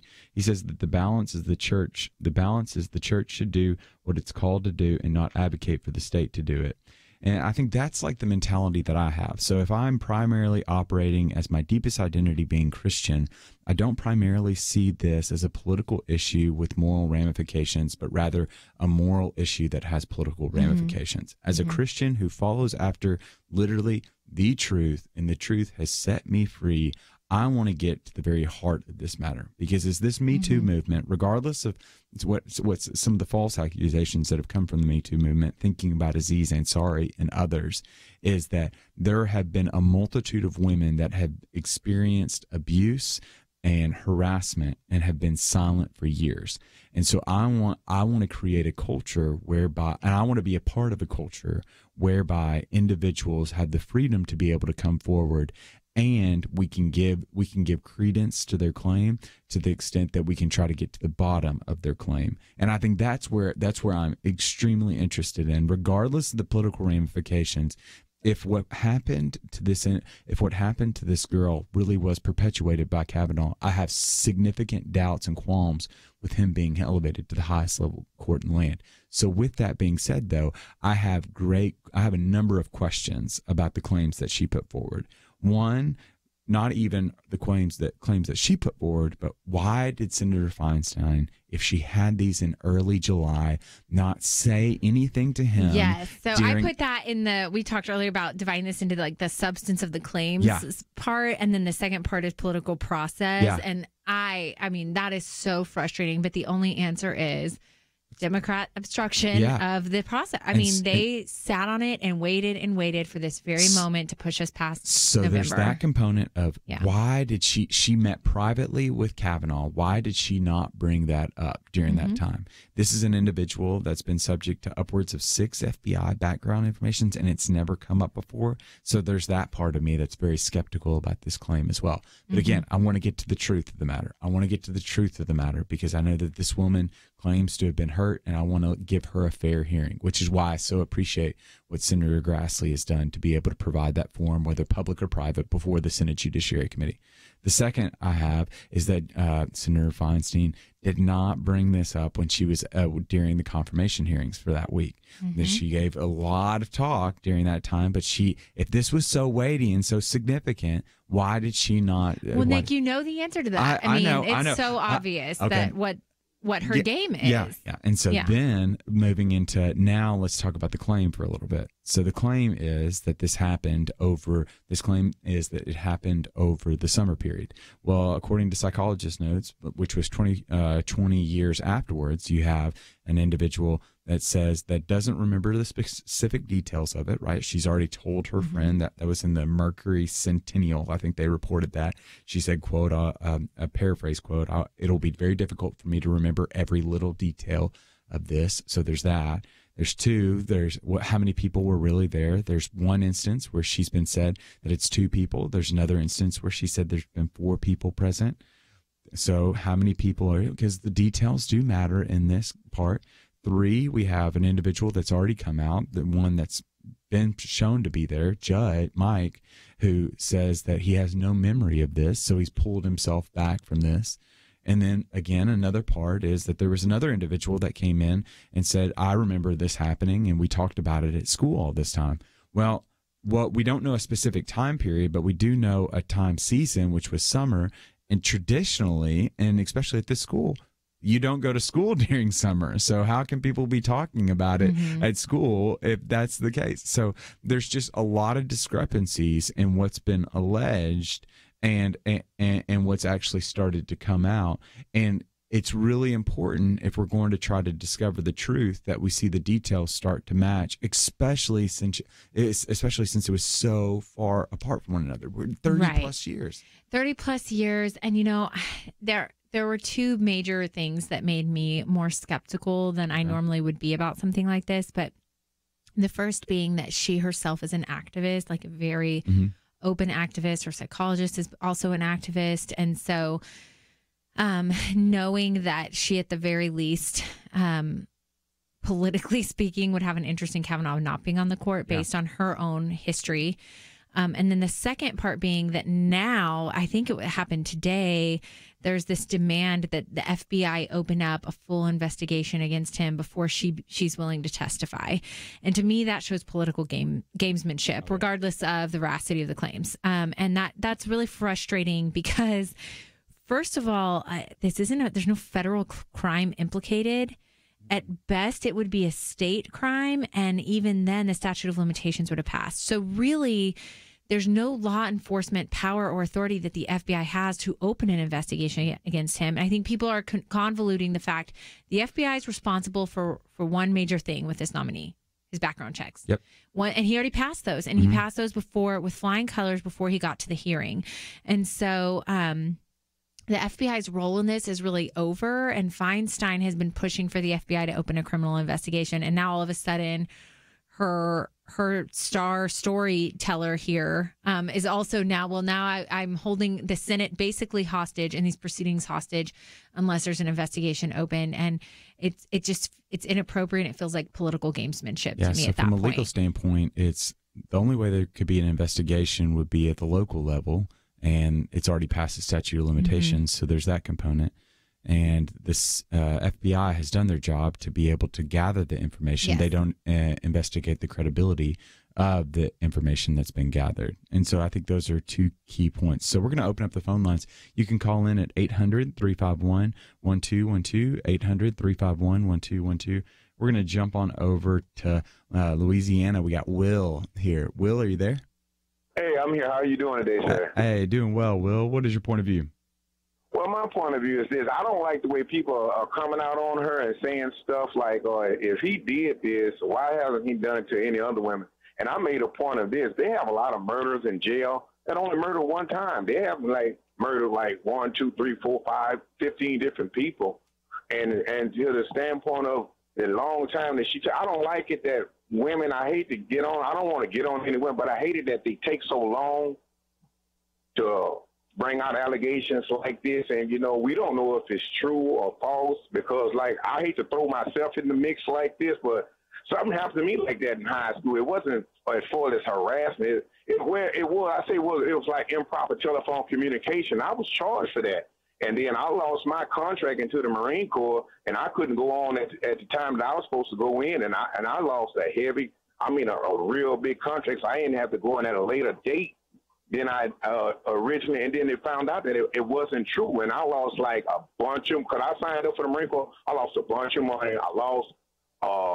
I was guaranteed E3 straight out of boot camp, and I was going to not field artillery, but I was going to air traffic controller school. So bringing these allegations to people, if it's not true, it's real bad, and I hope that they eventually get down to the bottom of this. Yeah, I think you're right, Will. No one walks away from this unscathed. I think that's a very clear thing, regardless of what. Can you imagine being Judge Kavanaugh's children right now, to have your dad's ex-girlfriends from high school and college come and give a character assessment to you on national TV? Or can you imagine? I can't imagine. Or can you imagine this woman that's been hurt? Obviously she's hurt to a large degree, and now she's having to relive all of this. And it's just a very unfortunate situation. I'm grateful that we've got a system in place to get to the bottom of the truth, because like you, Will, I want to get to the truth before anything. Well, I'm less confident than you are that we will get to the truth. It's so long ago. There's not a real criminal investigation. There's not a real jury here. Really, it's going to be senators asking with political motives questions of both parties. It's definitely going to divulge into a he said, she said. And unless it's like proving a negative, right? Yeah. And unless someone comes forward and says that, this, I wasn't there, or the two other people supposedly at this party come forward. I really just don't know that we're going to get the truth out of this situation. So the question is, where do we go from here? And if it is true, then how does that impact this decision, something he did when he was 17 in high school? If it's not true, then, how much weight do we give these types of allegations? We have the Anita Hill issue with Justice Thomas that he had to sit through. And so there's a lot here that's problematic. And so we got to take a break. But when we come back from the break, we'll continue taking your phone calls. What do you think of the latest in the Judge Kavanaugh debacle? You can call in at 800-351-1212. We'll be back right after this. Go mobile with Point of View and take transformation with you on the go. Search in Google Play or the Apple Store for Point of View Radio, the Point of View Radio mobile app. Download it free today. Good news. You are not stuck with your healthcare plan. Really. You have a choice, and it's a great one. It's called MediShare, and if you've heard about it and wondered what exactly it is, it's a way that people share their healthcare bills. And these are people who have a common faith, who want to be part of something beautiful that not only meets their healthcare needs, but the needs of others too. And it's people who love to save money, big time. MediShare members typically save $500 a month per family on their healthcare costs. That is a life changer for people. So this could be for you. Maybe it's what you've been looking for, a way to pay healthcare bills that's not only very smart financially, but it's even profound. MediShare is a nonprofit with 400,000 members nationwide who pray for and share with each other. So yes, you're not stuck. There's another way, and it could save you a lot. Find out more. Call 855-90-BIBLE. That's 855-90-BIBLE. 855-90-BIBLE. Point of View will continue after this.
You are listening to Point of View. The opinions expressed on Point of View do not necessarily reflect the views of the management or staff of this station. And now, here again is Nick Pitts. And welcome back to Point of View. I'm your host, Nick Pitts. I'm joined at the Millennial Roundtable by Chelsey Youman of the First Liberty Institute. We've been talking about the Kavanaugh hearings and specifically some of the latest allegations that have come out against Kavanaugh. But one of the fascinating things is we're seeing is there's been various responses to what's happened over the past 24 hours. Senator Grassley has said that they will hear from at least, he's offered an invitation for both Professor Ford, who is accusing Judge Kavanaugh, to come before the Senate Judiciary Hearing Committee on Monday. And what we're finding is that Judge Kavanaugh has accepted that invitation, and Professor Ford has sent a letter to the committee through her lawyer and said that she would prefer if the FBI would investigate the claims first before she comes and meets before the committee. And so we have opened up the phone lines and asked what you think about some of these claims that are being put forward, whether it's the veracity of the claims, whether it's the response to the claims. We would just be highly interested in your thoughts. And so we're going to go ahead and take a phone call right now. We've got Mabel out in California right now. Mabel, are you there? Yes, I'm here. Hey, Mabel, what's your point of view? Thank you for taking my call. First of all, I want to say I appreciate you as the new Sometimes host. I think you do a really good job. I like the way you're very measured and thoughtful in your comments and responses. So I just wanted to acknowledge that and appreciate you for that. Thank you. And how you always, take things back to the faith and religious point of view, the Christian point of view. So I appreciate that a lot. We're going to record this. Oh, go ahead. I'm just kidding. Keep on going. What I wanted to address is the long gap in reporting from when, she claims it happens to when she actually, at least told someone or brought it out now. I've realized that a lot of people find it hard to understand, like, why didn't you say it right then? And I think that usually comes from men. But as someone who's been on the receiving end of, I guess I would call it a sexual assault from a friend of my father's, he tried to kiss me and I fled. I didn't tell my parents about this till probably 15 years after the fact. And it's not really that simple. First of all, it's like, was it my fault? Did I do anything? Then there's a question of shame, and it's like, will they believe me? And then what are the dynamics? What's going to happen? What's going to be the relationship between me and whoever, or my parents and whoever? Will the police be involved? It's just a lot. And a lot of the time it's probably easier to just, tuck it away and just try and live your life. And, so I really don't know how true it is. And I'm not entirely convinced, but I just wanted to address that fact. People keep asking, why do you wait so long? The previous caller said, I wish the woman would come out earlier and not hold on to it for so long, but it's not really that simple. And, as someone who's been on the receiving end, I know it's not that simple. So I just want to try and help people understand that it's not that easy. That's really all I want to say. Well, Mabel, thank you so much for your phone call. I think what we've continued to see throughout just this, I would argue this positive, good Me Too movement is that what we're continuing to hear is that there was just a culture of silence, that individuals largely were silent. And just because they were silent doesn't mean it wasn't painful for them. More often than not, it was painful. And again, I'm not saying, I think it's very important for me to say in this moment, I'm not saying these accusations against Judge Kavanaugh are true. I'm saying that it's not out of the ordinary for a woman to experience this type of experience, and for her to keep quiet about it. I think that's been a pretty common theme we've continued to see throughout this Me Too movement. That's absolutely true. And I'm glad that you made that specification because, part of what we're talking about here is that she does deserve to have a platform to say what she needs to say. And, it would be a lot to come forward with all of this and wreck a man's life and career and future and really everything that he's built the last 36 years building. If it wasn't true. So, hoping that really it's hard because there's not a way to win. If it's true, his life is ruined. If it's not true, his life is ruined. And her life has obviously been impacted about it regardless. It's just a difficult situation. And I just don't know that the American public is going to know the answer to that question. I think that two people know the answer to this question. And so with that said, I think what's frustrating for me is kind of like the political gamesmanship that has entered in response. Essentially, they're holding hostage political and Senate proceedings.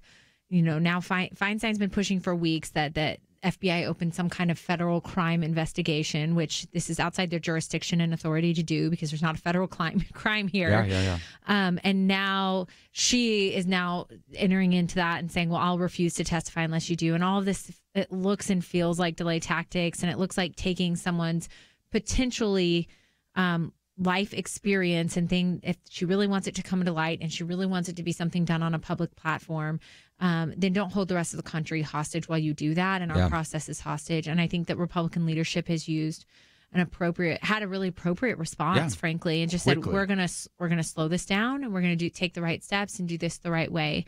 So that's part of my frustration, is just that it's turned into less about the issue at hand and really getting to the bottom of it and seeking truth, and more about, again, more stalling tactics. And I'm also frustrated because Democrats would have a lot more credibility for this right now if they hadn't used it all up 3 years ago. Yeah. I mean, they've spent years making it clear that they will stop at nothing to try to prevent Trump's nominees from getting through.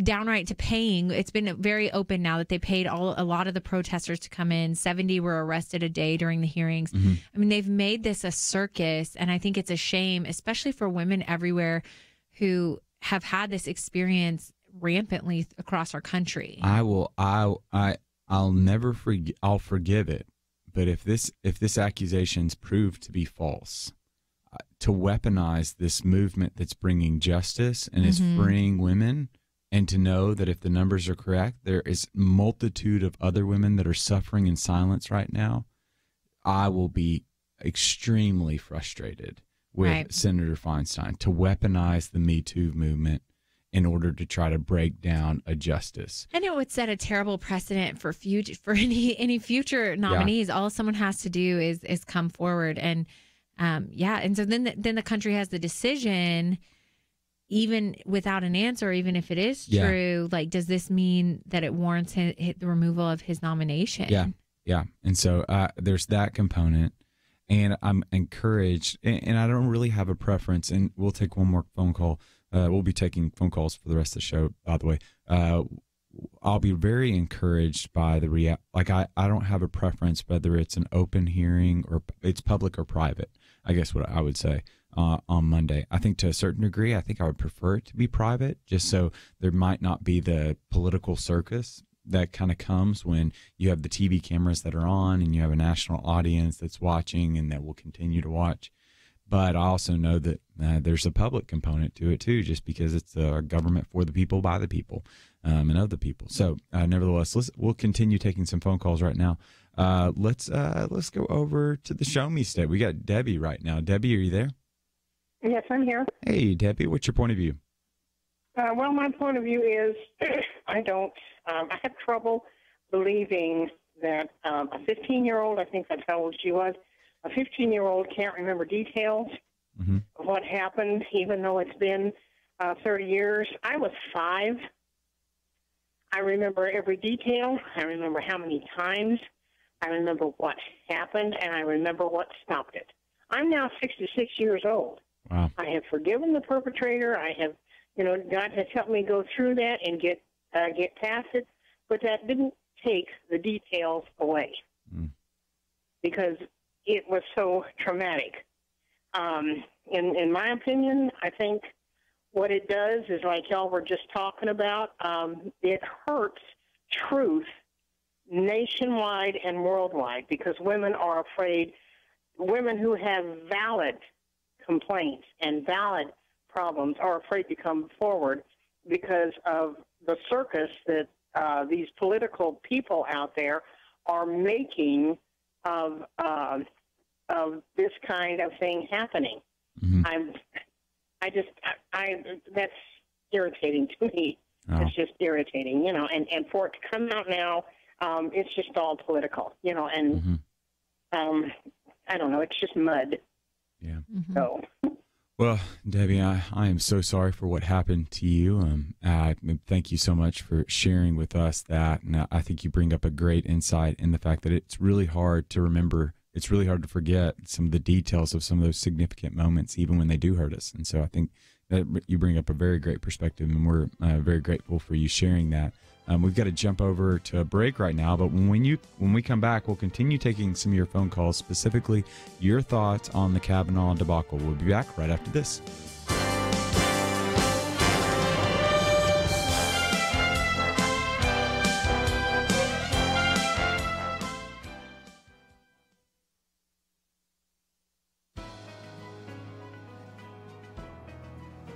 Welcome to the First Liberty Briefing. I'm Jeremy Dice. Listeners to this podcast will recall that First Liberty represents the Chabad of Irvine, defending against a lawsuit initiated by animal rights activists against this small Orthodox Jewish congregation in California. Kippuros is a historic religious rite that usually takes place on the eve of Yom Kippur, where the atonement of the sins is contemplated through prayer and the kosher and humane killing of a chicken. Just ahead of the 2017 observance, activists filed a new lawsuit, this time against the cities of Los Angeles and Irvine, California, along with their police departments. The activists want the court to compel the enforcement of animal cruelty laws in a way that would prevent this religious exercise. More shockingly, they claim that, if the police will not, these activists are prepared to place Orthodox Jews practicing Kippuros under private person's arrest. Can you believe that? Animal activists think they can make a citizen's arrest of fellow Americans just because they disagree with their religious practices. We prepared to intervene in this lawsuit to protect the Jewish community in and around Los Angeles, but thankfully we were able to secure assurances that these activists would restrain themselves. Certainly we can disagree with one another over matters of religion, but no one should fear being placed under arrest by the police or fellow citizens for peacefully exercising their religion. To learn how First Liberty is protecting religious liberty for all Americans, visit firstliberty.org. I'm Kelly Shackelford, President and Chief Counsel of First Liberty Institute. Let me ask you, what if America's best attorneys from the very top law firms got together to defend religious freedom in court? That's exactly what's happening at First Liberty. And the best news? We're winning over 90% of our legal actions. Come learn more at firstliberty.org. You'll be encouraged. That's firstliberty.org.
Now, back to Point of View, your listener-supported source for truth. And welcome back to Point of View. I'm your host, Nick Pitts. I'm joined at the Millennial Roundtable by Chelsey Youman of the First Liberty Institute. And happy Talk Like a Pirate Day. We have been talking, not like a pirate, but we've been talking about some of the allegations that have come out against Brett Kavanaugh and asking for your thoughts right now. I think there's kind of a couple of components. One of the contentions that I make is that this isn't a political issue with moral ramifications. This is a moral issue with political ramifications. And as Christians, we want to champion the truth. We want to champion making sure that everyone is treated with the dignity and respect that they're so deserve. And that we need to make sure that this allegation isn't just heard in the court of public opinion, but really given an opportunity under oath. I think it's going to be something much more significant too, where there's more ramifications if you lie. So under oath for these individuals to go and to be able to offer up their side of the story. And we'll let the chips fall where they may. But I think that's what I'm very encouraged by Senator Grassley, willing to delay the longer vote for it, but also willing to act quickly to be able to allow this Professor Ford the chance to be able to share her side of the story. And then we'll also start sharing, we'll allow you all to share your point of view. So you can call in at 800-351-1212. 800-351-1212, or facebook.com/pointofviewradio. Again, facebook.com/pointofviewradio. Some of you have been talking on there, and Brian kind of echoed what you were saying, Chelsey. He says that I believe that the tactic being used against Judge Kavanaugh is typical for the left. We've already spent more than enough time talking about it. So kind of talking about the Democratic being this being a political ploy by them. Heather goes ahead and says that this is or was his character. You would hear others say, this is true. Why have no others come forth? I have my doubts. All exclamation, all caps lock. So I'm assuming she's shouting, but for the sake of our listeners, I won't shout for you. But nevertheless, that's what's being said on Facebook right now. I am with you, Heather, to the extent that I do think that this seems like an outlier situation in his character. After all, this is a man that literally will go volunteer at the soup kitchen pretty regularly. This is a guy that was a basketball coach for his daughter's team. It seems as though he's a man of upstanding character. Even the president, George W. Bush, former President W. Bush, has come out and reaffirmed his statement that he said at the beginning of these hearings in support of him. So we'll continue hearing some of your point of view as well. So we'll jump on over to Georgia right now. We've got Larry in Georgia. Larry, are you there? Yeah, I am. How are you and Chelsey today? Doing good? Hey, Larry, I'm doing well. I'm not going to complain. I don't know if it'd do me any good if I did anyway, but nevertheless, Larry, what's your point of view? We don't want to hear it anyway. I'll tell you what. There's a couple of things that jump out at me at this. First of all, when Brett Kavanaugh was first nominated a month or two ago, I'm wondering why Dr. Ford didn't come forward then, because the FBI began an investigation and a background investigation of him, and all she would have had to do if she, as she has said now, wanted the FBI involved, all she would have to do is pick up the phone, call the FBI, and tell her story. If, in fact, she's been sexually abused in any way, I certainly want her to receive justice, and I don't want Judge Kavanaugh to go any more forward. But at the same time, I'm asking myself, what was the 15-year-old doing in that environment anyway? We don't seem to talk about that. And the other thing is, I don't understand why any Christian today is going to want to come forward to go into an office and have to go through this. I remember when Clarence Thomas and that hearing was going on. I'm not a prude, but I was horrified, and I had my older children, I asked them to leave the room because of the language and the descriptions that were going on. And I don't want that again with this situation. So my only point is that I think that the senators, both the Democrats and the Republicans, when they do this, they forget we need the Supreme Court justices in place to have valid votes on issues that come forward for the American people. Two, I just wish that if this is in fact an extremely valid claim, that she would have come forward in the very beginning and said, hey, FBI, I was sexually abused and I want to give you the details. 2 days, 3 days before the vote, you want to bring it forward. I just don't understand that. And finally, I'm 66. Everybody tells me I've got an incredible memory. I was very fortunate. I had a great high school. I had a great college. I dated a lot. Good Lord, I can't remember half of the things that we did on those dates other than maybe we went to a movie, but I don't remember the movie. I hope you paid for those on those dates. You know, nowadays. We did. You know, we had to.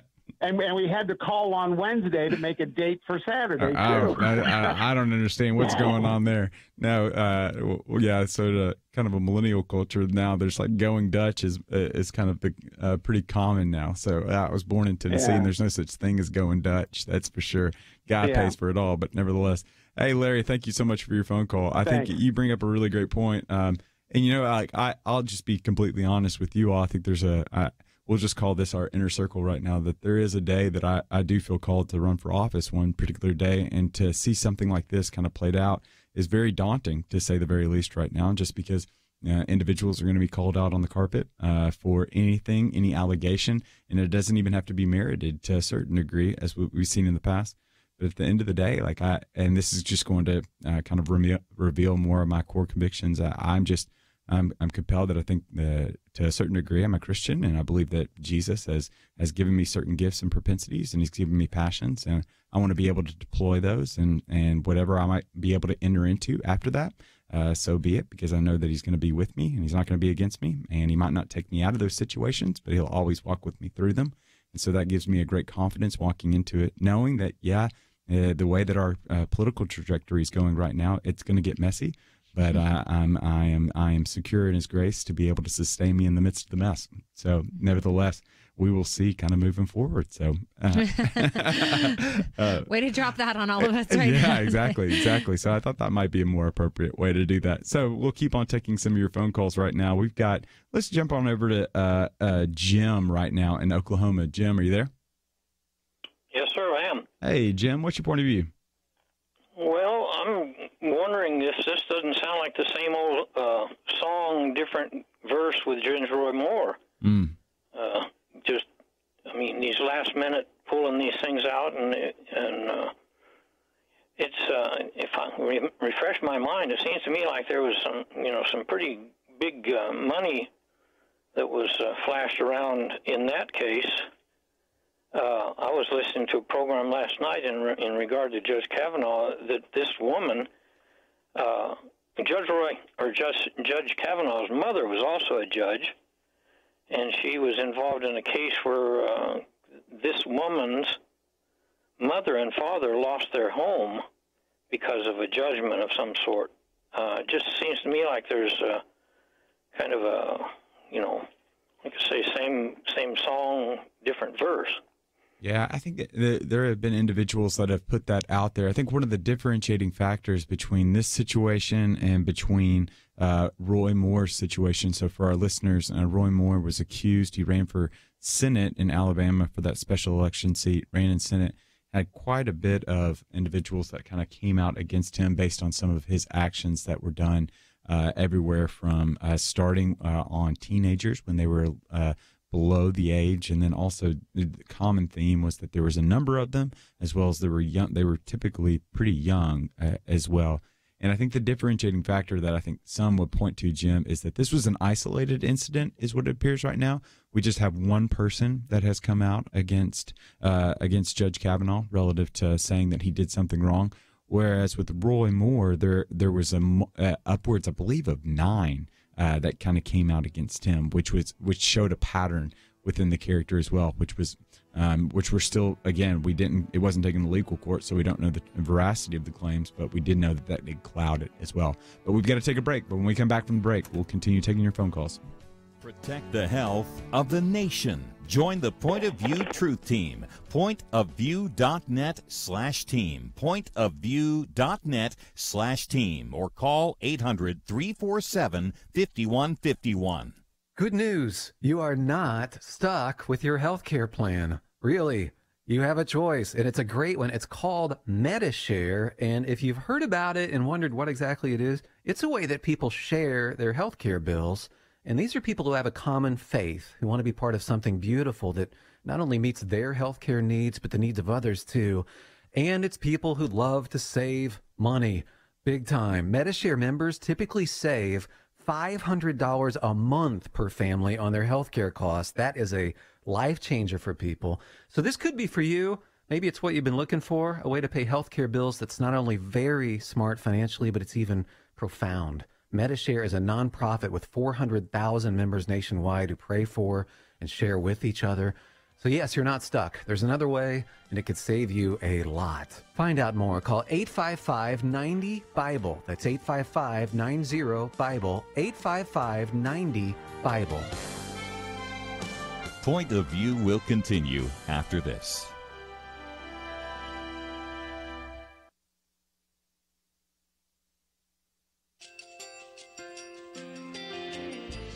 I just want to thank you so much for all the wonderful programming you have. You're just absolutely fantastic. I recently started listening to Point of View, and I really found it interesting because of the different subjects you cover. Thank you for that. I really appreciate everything that you do in keeping us informed. Thank you, Kirby, for everything that you have been doing. I appreciate all the work that you're doing, advocating for the Word of God. Thank you so much. point of view I think is absolutely necessary because it's a Christian perspective, a biblical worldview perspective, and receive very current, up-to-date information about what is really going on, week to week in our culture, which is changing so rapidly, and yet it's morally sliding backwards. Yeah, first of all, I thank you guys. Y'all's program is wonderful, and enjoy it every day. I learn so much every time I listen to it. Point of View Radio Talk Show.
Hi, this is Kirby Anderson. Each day we take on the tough issues and provide a biblical perspective to them. The topics we cover are wide-ranging.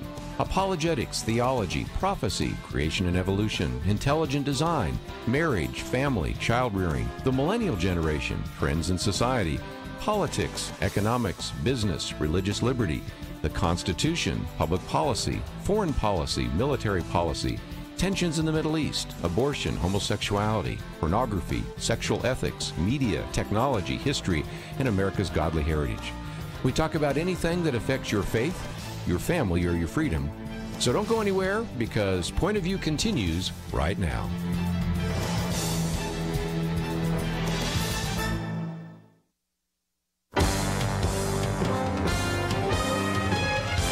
Across America, live. This is Point of View.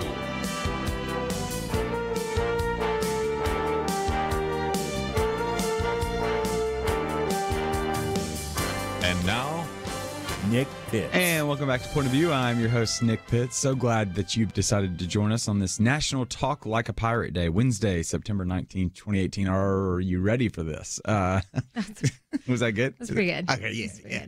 Okay, but nevertheless, we're so grateful that you decided to join us. During the first hour, we talked a little bit about the pro-life movement. Specifically, I'd spent some time down in San Antonio yesterday, and Chelsea's always been so active within the pro-life movement. And so we talked a little bit about what it looks like to not only simply try to move forward legislation that might be conducive to a pro-life agenda, but also to create a culture of life. To yes and amen, to make it so we children can be born, and that children can be cared for, and children can grow and live and develop and flourish in a society in which they are valued, but also to try to just make it unthinkable that abortion would be there. And so we talked a little bit about that during the first hour. Second hour, we were talking about Judge Kavanaugh, and specifically taking some of your phone calls about the latest in the Judge Kavanaugh saga right now that's happening. It appears as though Judge Kavanaugh will go before this special hearing of the Senate Judiciary Committee, where he will again take some questions based on these latest allegations coming from Professor Ford right now. And Professor Ford has been extended the invitation, but now her attorney sending a letter to the Senate Judiciary Committee has said that she would prefer them to have an FBI investigation before that. And so it doesn't appear as though the FBI investigation, the FBI even said on Monday night that they won't be investigating this claim any further. And so now we are trying to figure out, what does it look like? And so we've been taking some of your responses right now. Everything from the Washington Post would say, according to Ron Klein, he has put in an op-ed and said that we should bring in law professionals to offer up some of these questions so it doesn't turn into a political circus. But Chelsey, that raises the question for me is, why do we elect these individuals in the first place, right? First of all, we're already at the political circus status. So when you start holding hostage the hearings based on demanding that the Federal Bureau of Investigation do what you want, we've got... Oh, yeah. Issues. So very interesting. So we're going to continue taking some of your phone calls. You can call in 800-351-1212, 800-351-1212. Some of you, it's to say the least, there are quite a few of you that want to respond, so you might not be able to get through. But also there's Facebook, facebook.com/pointofviewradio, facebook.com/pointofviewradio. We'll be sharing some of your comments on Facebook as well. So let's go ahead and jump on down to, let's go to Keith in Georgia right now. I've got a particular bent for Georgia, apparently, especially, I guess, since the Bulldogs beat my Austin Peay Governors during week 1. But nevertheless, Keith, are you there? Yes, I'm here. Thank you for taking my call. Hey, Keith, you're very welcome. What's your point of view? Well, first of all, I'd like to thank y'all for the work you do, and just let you know that by far you have the best, most informative show on any media net platform, and I appreciate what y'all do. I'm glad they're not looking. I'm glad they're not looking at me on camera right now, because I am dancing like. Thank you so much. Oh no, I'm too late, Steve. Sorry, you can't switch it over. But Keith, well, thank you so much for that compliment. We're greatly appreciative. So, what's your point of view, Keith? My point of view was, I was listening to you at the top of the hour, and you were basically summarizing where the case stands now, or where the situation stands now. And you come to the conclusion that it's pretty much a he said, she said, type subject. And I kind of disagree with that, because from my understanding, and correct me if I'm wrong, she called a witness. She named a witness and that said that who was that who supposedly witnessed this and pulled the young Kavanaugh off of her, and they contacted this witness, and the witness had no correction or no recollection of it. That, to me, does not strike me as a he said, she said. If she's called a witness and the witness will not corroborate her story. That's all I have. That is a really good point. I'm so glad you brought that up, Detective, because, yeah, that is a good point. He did not corroborate it whatsoever, which, you know, my initial thought is, why would she name someone if she wasn't 100% certain that they, I mean, that's such a risk to take, but who knows? Yeah, I think that's one of the, and Keith, you're right on. When we look at some of the other evidence, one, you need this type of evidence more than just testimony, because at the end of the day, it was so long ago. You need other things to be able to build your case, just to be able to have a case. And you look at some of the other pieces of evidence that we continue to see. You've got Mike Judge, who you're referring to, that says he has no memory of this. You've got one person, you've got the psychologist notes from 2012 that indicate that there's certain number of people, I believe it's either 2 or 4, and then her word says it was 4 or 2. They don't corroborate there. Then you've also got this woman that's even said that she was having a conversation before any of this started and said, quote, "It's going to be hard for me to remember every little detail." There's just a number of things. And then there's the other individual that said that they were talking about this at school all the time. Well, if it happened during summer, but again, we just have this generality of 4 months, not even a precise date or even a precise month. We have a season that we know, summer, and typically summer is not, not typically, summer is not in school for this particular school is in session right there. There are holes in the story, no doubt. But the other thing I think to me that casts the biggest shadow of doubt, because I can chalk a lot up to it to, you know, lapses of memory or whatever. But the biggest thing that casts doubt to me is now the political games that are being played because of it. Because to me, if your goal is to get to the truth and let your truth be known and let the chips fall where they may and be, you know, someone who's going to bring this forward, then you shouldn't be having any kind of, you don't have an interest in demanding the FBI do something or delaying the hearings or some of the political things that have transpired since. And so that's what's frustrating to me is it's like, we either want to get to truth or we want to use this as part of our strategy to delay until after November. So there, and again, as I've mentioned, I mean, I think the Democrats have no credibility whatsoever when it comes. I wish I could believe them, but I don't, because they've been willing to go to great lengths to obstruct judicial nominations. Yeah. So let's jump over. Lisa on Facebook says, first, let us not choke on our political correctness. Next, each, the accuser and the accused, have rights not to be eclipsed by the political maneuvering. It's concerning that there are several points of suspicious maneuvering on the left. I think, Lisa, you bring up a really great point to the extent that I think all of us want to get to the bottom of this. I think we're just trying to figure out ways to be able to get to the bottom of this, because at the end of the day, we all know if the accusations are true, that's wrong. That's morally wrong. And I think there are repercussions for that. But we've got to figure out if it's true right now, because all we know is undesirable ways to be able to present this, but starting from Senator Feinstein over holding this information for months to then not going with her meetings with Kavanaugh, not bringing it up. And so there's a number of discrepancies with the evidence as well as the way that this has come forward that raise a lot of questions and cast some suspicion. And then what Chelsey has alluded to, they've already been dragging their feet for the past almost 3 years now with some of these other nominations. And so they're building a case, but they're building it the wrong way. But at the end of the day, we want to get to truth. As Christians, we want to champion the truth, especially when it comes to heeding 1 Timothy 5. And I've got to take a break. So He's preaching now. We'll keep on going. We'll keep on going after the break.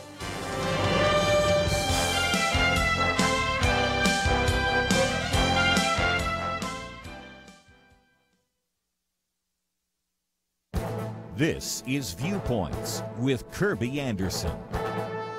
You know, in our political discussions, we often tend to use terms liberal and leftist interchangeably, along with other terms like progressive. Dennis Prager has provided a public service by defining and distinguishing the two. A year ago, he wrote about this and more recently put it in one of his Prager University videos. His argument is that traditional liberalism has far more in common with conservatism than it does with leftism. Here are just 3 examples he uses to make his point. One of the most important differences is in the area of race. The traditional liberal position on race is that color of one's skin is insignificant. By contrast, leftists argue that the notion of race is insignificant is itself racist. Liberals are committed to racial integration and would have rejected the idea of separate black dormitories and separate black graduations on university campuses. Nationalism is another difference. Dennis Prager says that liberals always deeply believed in the nation state. Leftists, on the other hand, oppose nationalism and promote class solidarity. Superman comics illustrate the point. The writers of Superman had Superman say that he was for truth, justice, and the American way. But more recently, left-wing writers had Superman appear before the United Nations and inform them that he was renouncing his American citizenship. Another example is free speech. American liberals agree with the statement, "I disapprove of what you say, but I will defend to the death your right to say it." Leftists today are leading nationwide suppression of free speech everywhere from the college campuses to the big tech companies. Dennis Prager has other examples of the significant difference between liberals and leftists. His earlier article and his latest video remind us of this important fact. I'm Kirby Anderson, and that's my point of view.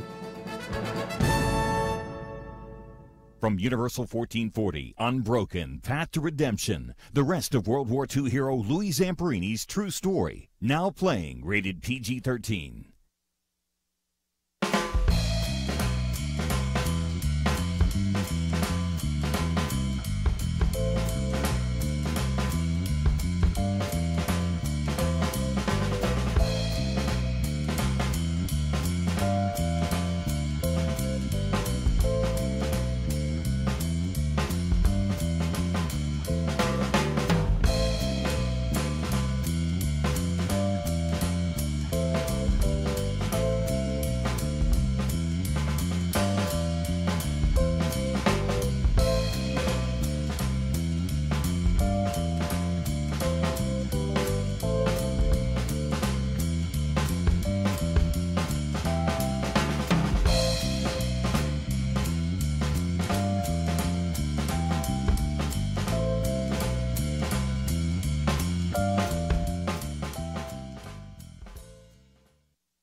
You're listening to Point of View, your listener-supported source for truth. And welcome back to Point of View. I'm your host, Nick Pitts. We have been talking about Judge Kavanaugh and the saga that's been ongoing relative to the accusations against that have been leveled against him by Professor Ford of kind of just sexual harassment, sexual abuse, I guess would be the right term for it. That stretches all the way back to when she was 15, he was 17. And we've been taking some of your phone calls right now that she has been resistant to want to go before the Senate Judiciary Committee on Monday, preferring to be able to have the FBI investigate the claim before she does so. But Judge Kavanaugh has decided that he is more than willing to go on under oath on Monday before the committee hearing. And so we will see what she will do. But there have been many that have offered up their opinion as well as offered up other solutions. We had Ron Klein, who wrote in the Washington Post this morning that we should hire legal professionals to be able to keep the theatrics at a low. But one wonders, one, the theatrics are already pretty high in this, and two, I believe our Constitution and we have policies set in place in order that the Senate Judiciary Committee would be the one that would vet this particular candidate. So we will continue to see what that looks like, but we're also taking some of your phone calls. And so let's jump on over to Nathan right now in the great state of Ohio. Nathan, you there? Yes, sir, I am. Hey, Nathan, what's your point of view? Well, first of all, for Professor Ford, I have a friend who was raped, and it's hard for them to relive these things. So if she did actually get sexually assaulted by Judge Kavanaugh, maybe she doesn't want to stand up in front of the committee and relive it. But with that said, she had somebody that was a witness to it who doesn't remember the situation all that well, from what I'm understanding. And it's her burden of proof to prove that he's guilty. I mean, in our country, in unless something changed. You're innocent until proven guilty, and she hasn't done that. She hasn't brought anything forth. And if it was when she was 15 and 17, I'm sure as a parent of a 13-year-old, if someone did that to my little girl, I believe the police would have been involved. There would have been a report, and this would never have to happen. Yeah, I think you bring up really two great points. I'm looking at one of our producers right now. Like if a little girl, if my little girl got was touched, you better believe there'd be a criminal case. I'd be in prison. So there's that component, and I think you bring up a really great point that I think is worth noting, that there's just some people. I think part of the reason why there's a silencing component to it is that people just don't want to relive it. I mean, these are horrific claims that have been put forward. I think regardless of whatever the veracity are, these are horrific claims that can shape a life. Oh, absolutely. And I think, there's a whole lot of studies and research psychologically why victims of sexual assault or an attempted sexual assault or whatever you would call it, don't sometimes come forward their entire lives. A lot of times they don't even tell their spouses, by the way. So her own spouse didn't know until 2012. Wow. And so, she's, according to her psychologist, has post-traumatic stress from this situation, and there's a diagnosis there. It's hard. I think one thing we haven't said too is there was obviously a lot of alcohol involved for everybody. And so the fact that memories are sketchy and not quite, there's not a full memory there, that she's not quite remembering how many people were in attendance. And Kavanaugh's friend, Judge, in his response, it actually surprised me because his statement wasn't this, never, ever, ever, ever occurred, or I remember the party and that's not what happened. The statement was, that doesn't sound like the Brett I remember. And so, to know, and he talks about having alcoholism as an adolescent. So it's going to be really, really hard, I think, to really have the truth come forward. And unfortunately, nobody wins, right? Yeah. Nobody's going to win in this situation. This will forever mark both individuals. Yes. I think that's, and their families. Yeah. And their families. You got to remember that they both have, I believe they both have children, both have very young children that are going to have to deal with this as they continue to move forward. So we're going to move forward too. Let's keep on going. Let's go Jimmy here in Texas. Jimmy, are you there? Yes. Whereabouts in Texas are you? Corpus Christi, Texas. Hey, looking at, are you by the beach right now looking at some dolphins? No, not at all. Okay. Nevertheless, okay. You better than me. So, Jamie, what's your point of view? Okay, guys. I appreciate taking the phone call. Chelsey, I got a question for you. And this is going to be a tough question. Okay, I'm ready. Okay. Do you remember the Natalie Holloway case? Vaguely, yes. Vaguely. You might have to fill me in. Okay. You sounded young, so I thought it may be before your time. But she was an 18-year-old senior that her parents sent her off to Aruba for her senior trip. Yes. I absolutely remember this now. It rings a bell. Okay. And tragically, now mind you, this is an extreme case, worst case scenario, mind you, but I'm getting to a concept and a precept and a truth that the culture has totally absconded from these days, and I really believe is the whole issue of the whole matter on both sides, Kavanaugh and Dr. Ford. Okay, and my question to you is, we can agree that she is not responsible for the actions of those evil men, okay? But my question to you, Chelsey, is she responsible to any degree for how things ended up? So this question actually comes up a lot. We get a lot of callers who call in and say, wrong place, wrong time, never should have been there. And I'm probably, you're barking up a little bit the wrong tree here, because I'm never going to be one to acquiesce that a victim is responsible for her own demise or his own demise, regardless of the crime, right? And so, yes, we can say there's wisdom to not being in certain places at certain times, but I don't think being a 15-year-old in high school at a house party and showing up is at all enough of a responsibility for, if this did happen, it's of course an allegation. I don't think that any party I ever attended in high school, I would have anticipated that to be the result of the party. And so, no, I'm never going to be one to go to that level when it comes to real victims of real crimes, saying that they had some kind of responsibility or role for the evil actions of evil men. But that's exactly why, Chelsey. That's exactly why women this cuts both ways. If Judge Kavanaugh wouldn't have been there, wouldn't have gone there, wouldn't have, you know where I'm going this, he wouldn't have to be dealing with this today. If Dr. Ford or any other woman or any other victim, okay, would be wise in their choices and their actions. Personal responsibility has gone out the window. It is nowhere to be seen anymore, especially amongst the progressives. You know, I think one of my major issues with that point is a little bit broader, too. My major issue with this argument comes that as a society, I expect more of men and women alike. I don't think the expectation should be if you're in a dark alley that you get mugged. I think we should expect higher of society. And I think we're in a society where porn use is on the rise, which we know leads to sexual abuse being on the rise, which we know leads to sex trafficking being on the rise. There are more children who are sex slaves right now than there were in the African slave trade for 500 years. And so we're seeing a lot of erosion in our society due to sexual sin, sexual misconduct, and deviancy. And I'm never going to say anything that ever would put a victim responsible or say that as a society we should expect that kind of behavior. Now, that's a separate statement than this Kavanaugh issue because I don't know what happened in the Kavanaugh issue. I'm just going to say that I don't know. This could be a completely bogus allegation, and that would be a complete shame for him. So I don't know about this instance, but overall, I'm going to say I expect more out of men in our society and our society as a whole, that it not be a fear I have as I go to my car after leaving a mall that I got to grab my keys and make sure my hand's on the panic button. That's not the society that I think we should live in, but that is the society I do live in. Wow. And that's exactly right. And it just God says to be wise.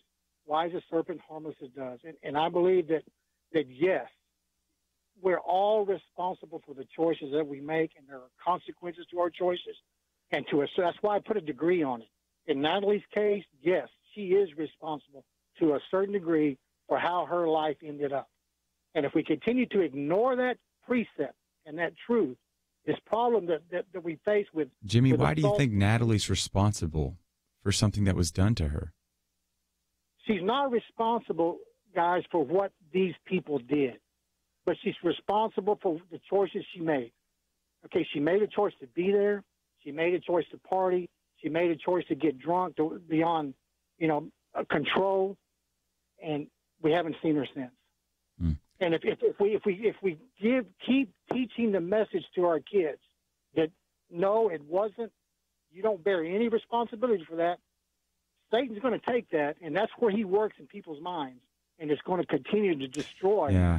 But in this situation, look, she's 15. She might not have even known there was alcohol at the house. I mean, she might have walked in and been completely surprised by the situation. I mean, you can't say that, and you can't blast that across an entire spectrum of sexual abuse allegations. So, that's why we have different point of views on point of view, I guess. Yeah. Well, Jimmy, thank you so much for your phone call. I greatly appreciate it.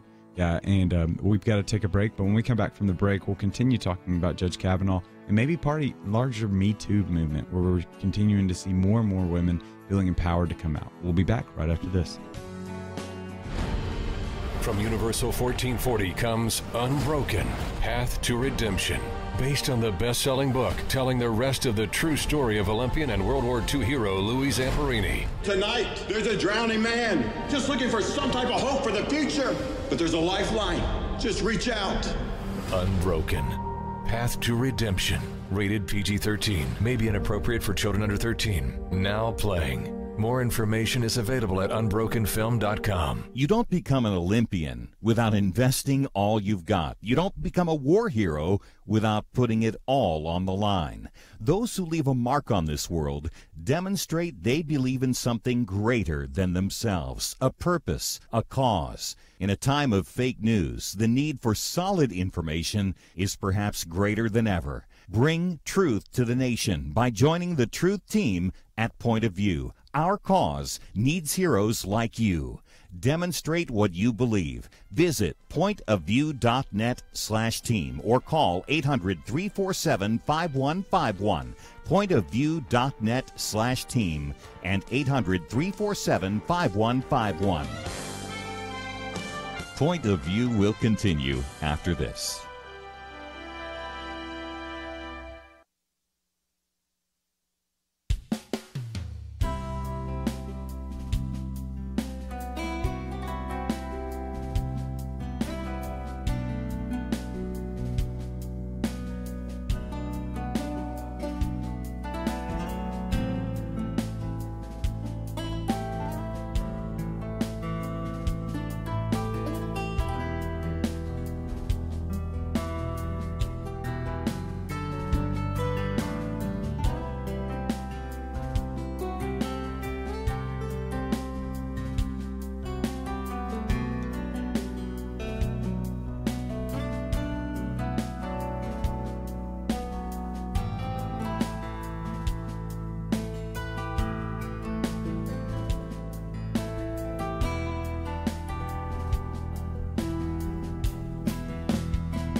You are listening to Point of View.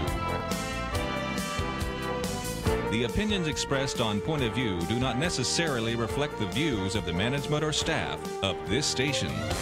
And now, here again is Nick Pitts. And welcome back to Point of View. I'm your host, Nick Pitts. I'm joined in the Millennial Roundtable, or by, what's the word I'm looking for? What's Joined the preposition? Joined by. I have Chelsey Youman. One of these days I'll get it. It's Pirate Day, so National Talk Like a Pirate Day. So we have been talking about the Brett Kavanaugh debacle that is making its way through the headlines right now, and we're at the latest, and we've been talking and taking some of your phone calls right now, but we've got quite a few phone calls as well. So we're going to have like a type of lightning round right now. So we're gonna be making our way through, because we found that we're literally packed full of phone calls. We'd love to get to you, but we just want to make sure that we can get to as many people as possible. And so we're going to start making our way through some of these right now. So we're going to start in Rick in Georgia right now. Rick, what's your point of view relative to the Brett Kavanaugh debacle that's happening? Yes, sir. I would just like to say that I ask a question. How much truth do you need? I mean, does it have to be a certain person to tell you that this is truth before you believe it, or can you not figure it out on your own? Yeah, I think that's a great point, Rick. I think for me, one of the things that I'm looking for is the truth, not necessarily someone's story. And so I think a part of the truth component would be I want some corroborating evidence that would come forward that would solidify that which was concurrent with reality. Right. Legally, of course, the burden of proof would be on her, and it would be, I think, beyond a preponderance of the evidence. So she would really have to bring forward some actual hard evidence. Mm-hmm. Claim that she has suffered with this for so long, and now all of a sudden she is ready. Golly, I'm ready to tell the truth, and now she's going to shut up again. Well, what I would say to that would be, she actually mentioned in 2012 to her husband, supposedly alleged. All this is gonna be alleged, right? Yeah. But that she was concerned that she identified Kavanaugh and someone else in the community, and said, "I would be concerned that someday there'll be Supreme Court justices, at which point I'll have to come forward." That happened in 2012. That's when she was going to counseling for this. And then she did give it to Feinstein as soon as he was nominated in July. Feinstein is the one that actually sat on it. So those are some of the facts. Yeah. It just kind of reminds me of the Pharisees when they wanted to protect their interests and their way of life and their financial backing or whatever. The Democrats remind me so much like when the Pharisees crucified Jesus. I mean, we're going to do whatever it takes up to crucifying this man to have our way. And that's just my point of view. Well, thank you so much, Rick. We really appreciate it. And let's jump on over to LaTanya right now in Georgia. LaTanya, you there? Yes, I'm here. Hey, what's your point of view, LaTanya? My point of view is I think that we have to be very careful. You know, first of all, as Christians, when accusers actually do come forward, that we are not so loyal to our political parties that we do not try to discover the truth. I think you and Chelsey have made some very interesting and valid points. I've known several members of my family who were abused and have never come forward, and probably will not ever come forward because of the shame that is, and the shame that they feel for that happening to them. And I think there was a caller who had made, I think he was from Georgia as well, and he said that, you know, victims have to accept the responsibility as well. And I think when you say that, or when someone makes that statement, you're making it okay as a Christian for someone else to offend you, for someone else to violate your body. I mean, I think that's biblical. And then secondly, on the other side, I don't think that, you know, this does not happen to this woman, that, you know, Judge Kavanaugh should suffer and his family should suffer. I think this matter should have been dealt with differently before the 11th hour, but I understand politics are into play. But I think as Christians we have to be very careful, you know, not to just be loyal to our party and not search out the truth, but also we have to be wise and realize that, you know, this also could be a political ploy as well. Yeah. I do, and as people say, well, why didn't she come forward? I know people very close to me who will probably never come forward in their entire life. And so you have to be very careful about saying that, well, why didn't she come forward? Now, no one understands what happens when someone is violated in that manner. So I think we just have to be careful as Christians when we make these statements. Yeah, LaTanya, I completely agree. One of the ways that I put it, and maybe this is kind of similar to what you would agree with, is the idea that I'm looking at this not necessarily as a political player, but as a Christian first, and not a politician, political pundit second. And so because of that, this isn't a political issue with moral repercussions. This is a moral issue with political ramifications. And as a Christian, I want to get after the truth, and I want to know what the truth is. And then recognize that one of the things that we found to be true throughout this Me Too movement is that many women feel silenced. And so I have problems and I have many questions with the claims that she has put out right now, just because the evidence has been contradictory. But I also know that I want to give her an avenue by which she might be able to air everything that she said. Right, and I definitely appreciate your program. I believe you are trying to, you and Chelsey are trying to, I guess, as a Christian, make sure that you're doing the right thing. So I definitely appreciate you all. Well, thank you. I listen to your show every day. So thank you so much, LaTanya. We're going to jump over to James right now. James in Oklahoma. Are you there? Yes, I'm here. Hey, James, what's your point of view? Well, challenge for you guys. Maybe you can talk it over, but the first thing I would say is it's how many years before the woman makes an allegation? It comes now. Feinstein and all these people who are either helping this view are Democrats, are they not? It's from the left, is it not? Mm-hmm. They're doing anything they can to sabotage, the Kavanaugh going through. It seems plainly and simple to me, but the word wrong thing, here's the challenge, is that as soon as the allegation is made, people and even you guys are talking about it as if this has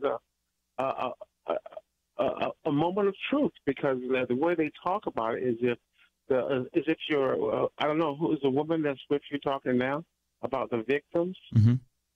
Victims are okay, fine if they are, but you have to prove it. Soon as people start talking about, well, they are victims, and he is the problem or the evil because he's the man in that position. It demonizes him and me. Right. So I appreciate you bringing that up. I would clarify that I said pretty carefully that I can't attribute that to this situation. I was talking more in the broader sense of the Me Too movement and when there are actual victims. So these are definitely allegations that have not been corroborated. Mm-hmm. So thank you for pointing that out, because I would definitely want to highlight that. I understand that. But the point I was trying to make is, like the guy was talking about the girl in the party at 15 years old. If she decided to go to that party, she still has a responsibility, even though her parents said or said not, because she's underage. She shouldn't be there. And my God, I don't know about you guys having a party, but if you think about it, alcohol is definitely going to try to be there. Even if it's not into someone's going to sneak it in, there's going to be a possibility. If you're going to be truthful and honest about the situation, we've lost common sense and understanding. And one more thing I was trying to make is, are women, are they divine? Aren't we men and women? If we're Christians, we understand that we make mistakes, and we do what? We go to our flesh. And at that age, we do dumb, stupid things, of course, on both sides. So to say a 15-year-old, a girl comes out and makes allegations like this, the guy's a judge. He's a judge for his whole life almost, right? Why weren't those allegations or something made in the beginning early? I mean, if you're talking to a psychiatrist or other people, and this is a judge, would those people in authority advise her to go forward at that time? People are not looking at this in the broad understanding of the truth. Yeah, James, I hear what you're saying. So I think one of the things that I would say is I'm not necessarily. I don't think there's merit to the argument that just because she's been silent for so long that there's that she's just making up a ploy right now. I think to a certain degree, I think what we've continued to see throughout the past 2 years of this Me Too movement is that many women have been silent just because of the shame that they felt and the pressures that they've had not to want to disturb the equilibrium that they're living in right now. So I'm not there on that. Now I will come right beside you and say there are many indiscrepancies with some of her corroborating evidence right now that is very questionable. And I think that needs to be. I think there needs to be a platform by which there's aired. Right, now, and don't forget about the massive credibility witnesses that he's put into play here. Over 65 women that have been put in play. But one of the things that what we continue to hear, I want to maybe get back to. I guess I'm going to have to get back to because we got to go to a commercial break. Is the idea that women just need to be quiet and be in their households simply because it's a crazy world out there with men. We'll be back right after this.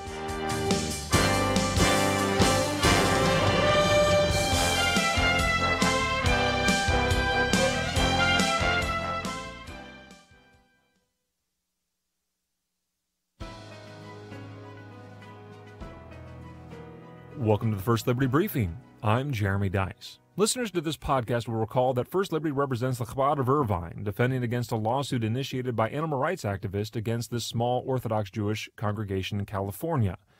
Kippuros is a historic religious rite that usually takes place on the eve of Yom Kippur, where the atonement of sins is contemplated through prayer and the kosher and humane killing of a chicken. Just ahead of the 2017 observance, activists filed a new lawsuit, this time against the cities of Los Angeles and Irvine, California, along with their police departments. The activists want the court to compel the enforcement of animal cruelty laws in a way that would prevent this religious exercise. More shockingly, they claim that, if the police will not, these activists are prepared to place Orthodox Jews practicing Kippuros under private person's arrest. Can you believe that? Animal activists think they can make a citizen's arrest of fellow Americans just because they disagree with their religious practices. We prepared to intervene in this lawsuit to protect the Jewish community in and around Los Angeles, but thankfully we were able to secure assurances that these activists would restrain themselves. Certainly we can disagree with one another over matters of religion, but no one should fear being placed under arrest by the police or fellow citizens for peacefully exercising their religion. To learn how First Liberty is protecting religious liberty for all Americans, visit firstliberty.org. I'm Kelly Shackelford, President and Chief Counsel of First Liberty Institute. Let me ask you, what if America's best attorneys from the very top law firms got together to defend religious freedom in court? That's exactly what's happening at First Liberty. And the best news? We're winning over 90% of our legal actions. Come learn more at firstliberty.org. You'll be encouraged. That's firstliberty.org.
Now, back to Point of View, your listener-supported source for truth. And welcome back to Point of View. I'm your host, Nick Pitts. I'm joined at the Millennial Roundtable by Chelsey Youman of the First Liberty Institute. We've been taking some of your phone calls on the Kavanaugh hearing, and it's just it's not even hearing anymore. It's just the allegations that have been leveled against him. And I think there's a couple of themes that we just need to rehash for a second. I think one of the things that we've continued to see is just because this woman has been quiet for a significant period of time doesn't necessarily mean that this is a ploy by the other side that's trying to thwart him. Now, is there other pieces of evidence that might indicate that? Yes. I think Senator Feinstein withholding some of that information until literally after the confirmation hearings at the Senate Judiciary Committee, do demonstrate that she has been trying to, she potentially could have been holding this information in order to delay the hearing. But the sheer fact that that the accuser, Professor Ford, took so long to come out with this, I don't think demonstrates that she is, in and of itself, that she's being used, we'll say, by the Democratic Party to be able to thwart this particular thing. One of the things that we continue to hear is that individuals take a long time to come out because we have a culture of silence right now. I think another thing that we need to talk about is the fact that we're kind of letting boys be boys, I think would be the mentality. Just assuming that boys will be boys, and we're acknowledging and we're accepting the fact that lewd behavior is acceptable and is a norm, which I find to be not only offensive, but I find to be very unbiblical and just strikes at the very heart of what the fullness of life that Jesus has come to call us to. That boys won't be boys, but rather boys will be called to be perfect, right? Boys will be called to be holy. That what we see in 1 Timothy 5:2, that we are to treat young women in all purity within this, that we will be judged by how we, the environments that we create and the cultures that we foster. And the idea that women can't go to a particular party, the idea that women can't go to some places after night simply because the fact that boys will be boys. And to hear that from a Christian perspective just strikes me as woeful, like just holistically, just unbiblical. I absolutely agree with that. I realize that it might be an unpopular position after today. I realize that. But, you know, the truth is, I just want to know why the girls have to stay home. Why can't the boys stay home? If it's that girls hard, just want to have fun. You know, the perfect set of circumstances, these things are just going to happen. And let's let the girls get out a little bit. Okay. Well, if it's Sunday, you know, we'll go watch football. No, I'm just kidding. So let's continue taking some phone calls right now. We've got Kathy in South Carolina right now. Kathy, you there? Yes, I am. Hey, Kathy, what's your point of view? My point of view is this is America, and I think that a lot of us are forgetting that. And I don't care whether you're Republican or Democrat. You're innocent in this country until you're proven guilty. I feel like the victim in all this is Judge Kavanaugh. He has been raked over the coals. This has been a political move from the get-go because, you know, the Democrats said, as soon as he was nominated, Democrats said no, because they were so concerned about Roe versus Wade. And I have a daughter. I have two sons. I have two stepdaughters. I have two beautiful granddaughters and three very handsome sons. And no, I don't think that my daughter should ever have to worry about their safety when they go out. But at the same time, I know that there are some women that will scream, you know, he abused me, and then that person's life's already ruined. We're already questioning the validity of this happening, and it happened 36 years ago. And in this country, you're innocent until proven guilty. There's a statute of limitations for a reason, for a very good reason, only we've thrown all that out the window. Yes. And I mean, we've thrown so much out the window. The Republicans are always so quiet, and you hate to make this a political issue, but it is a political issue, whether you want it to be or not. Mm-hmm. And I just feel like our Christianity's been thrown out the window, our democracy's been thrown out the window, and now here we are. And we are crucifying this man over what? Something that happened 36 years ago. If it even happened. I can't remember what I was doing 36 years ago, and I was a lot older than 15, but I don't know. I don't think this is right, and not to mention that here we go again. We're still under the Mueller investigations, and now they're talking about sending people out to visit with this judge to get her side of the story. Our tax dollars, who cares? No, they don't have to pay for any of this. We all have to pay for it. We all have to endure it. And it just, I don't know. This whole Me Too movement. I'm a woman. I'm a Christian woman. Now I'm a Christian woman. I won't say I was when I was 15, but my goodness, I don't want to accuse somebody of something publicly and ruin their lives, and it's not just their life. Kathy, it is their family, their children, their wife.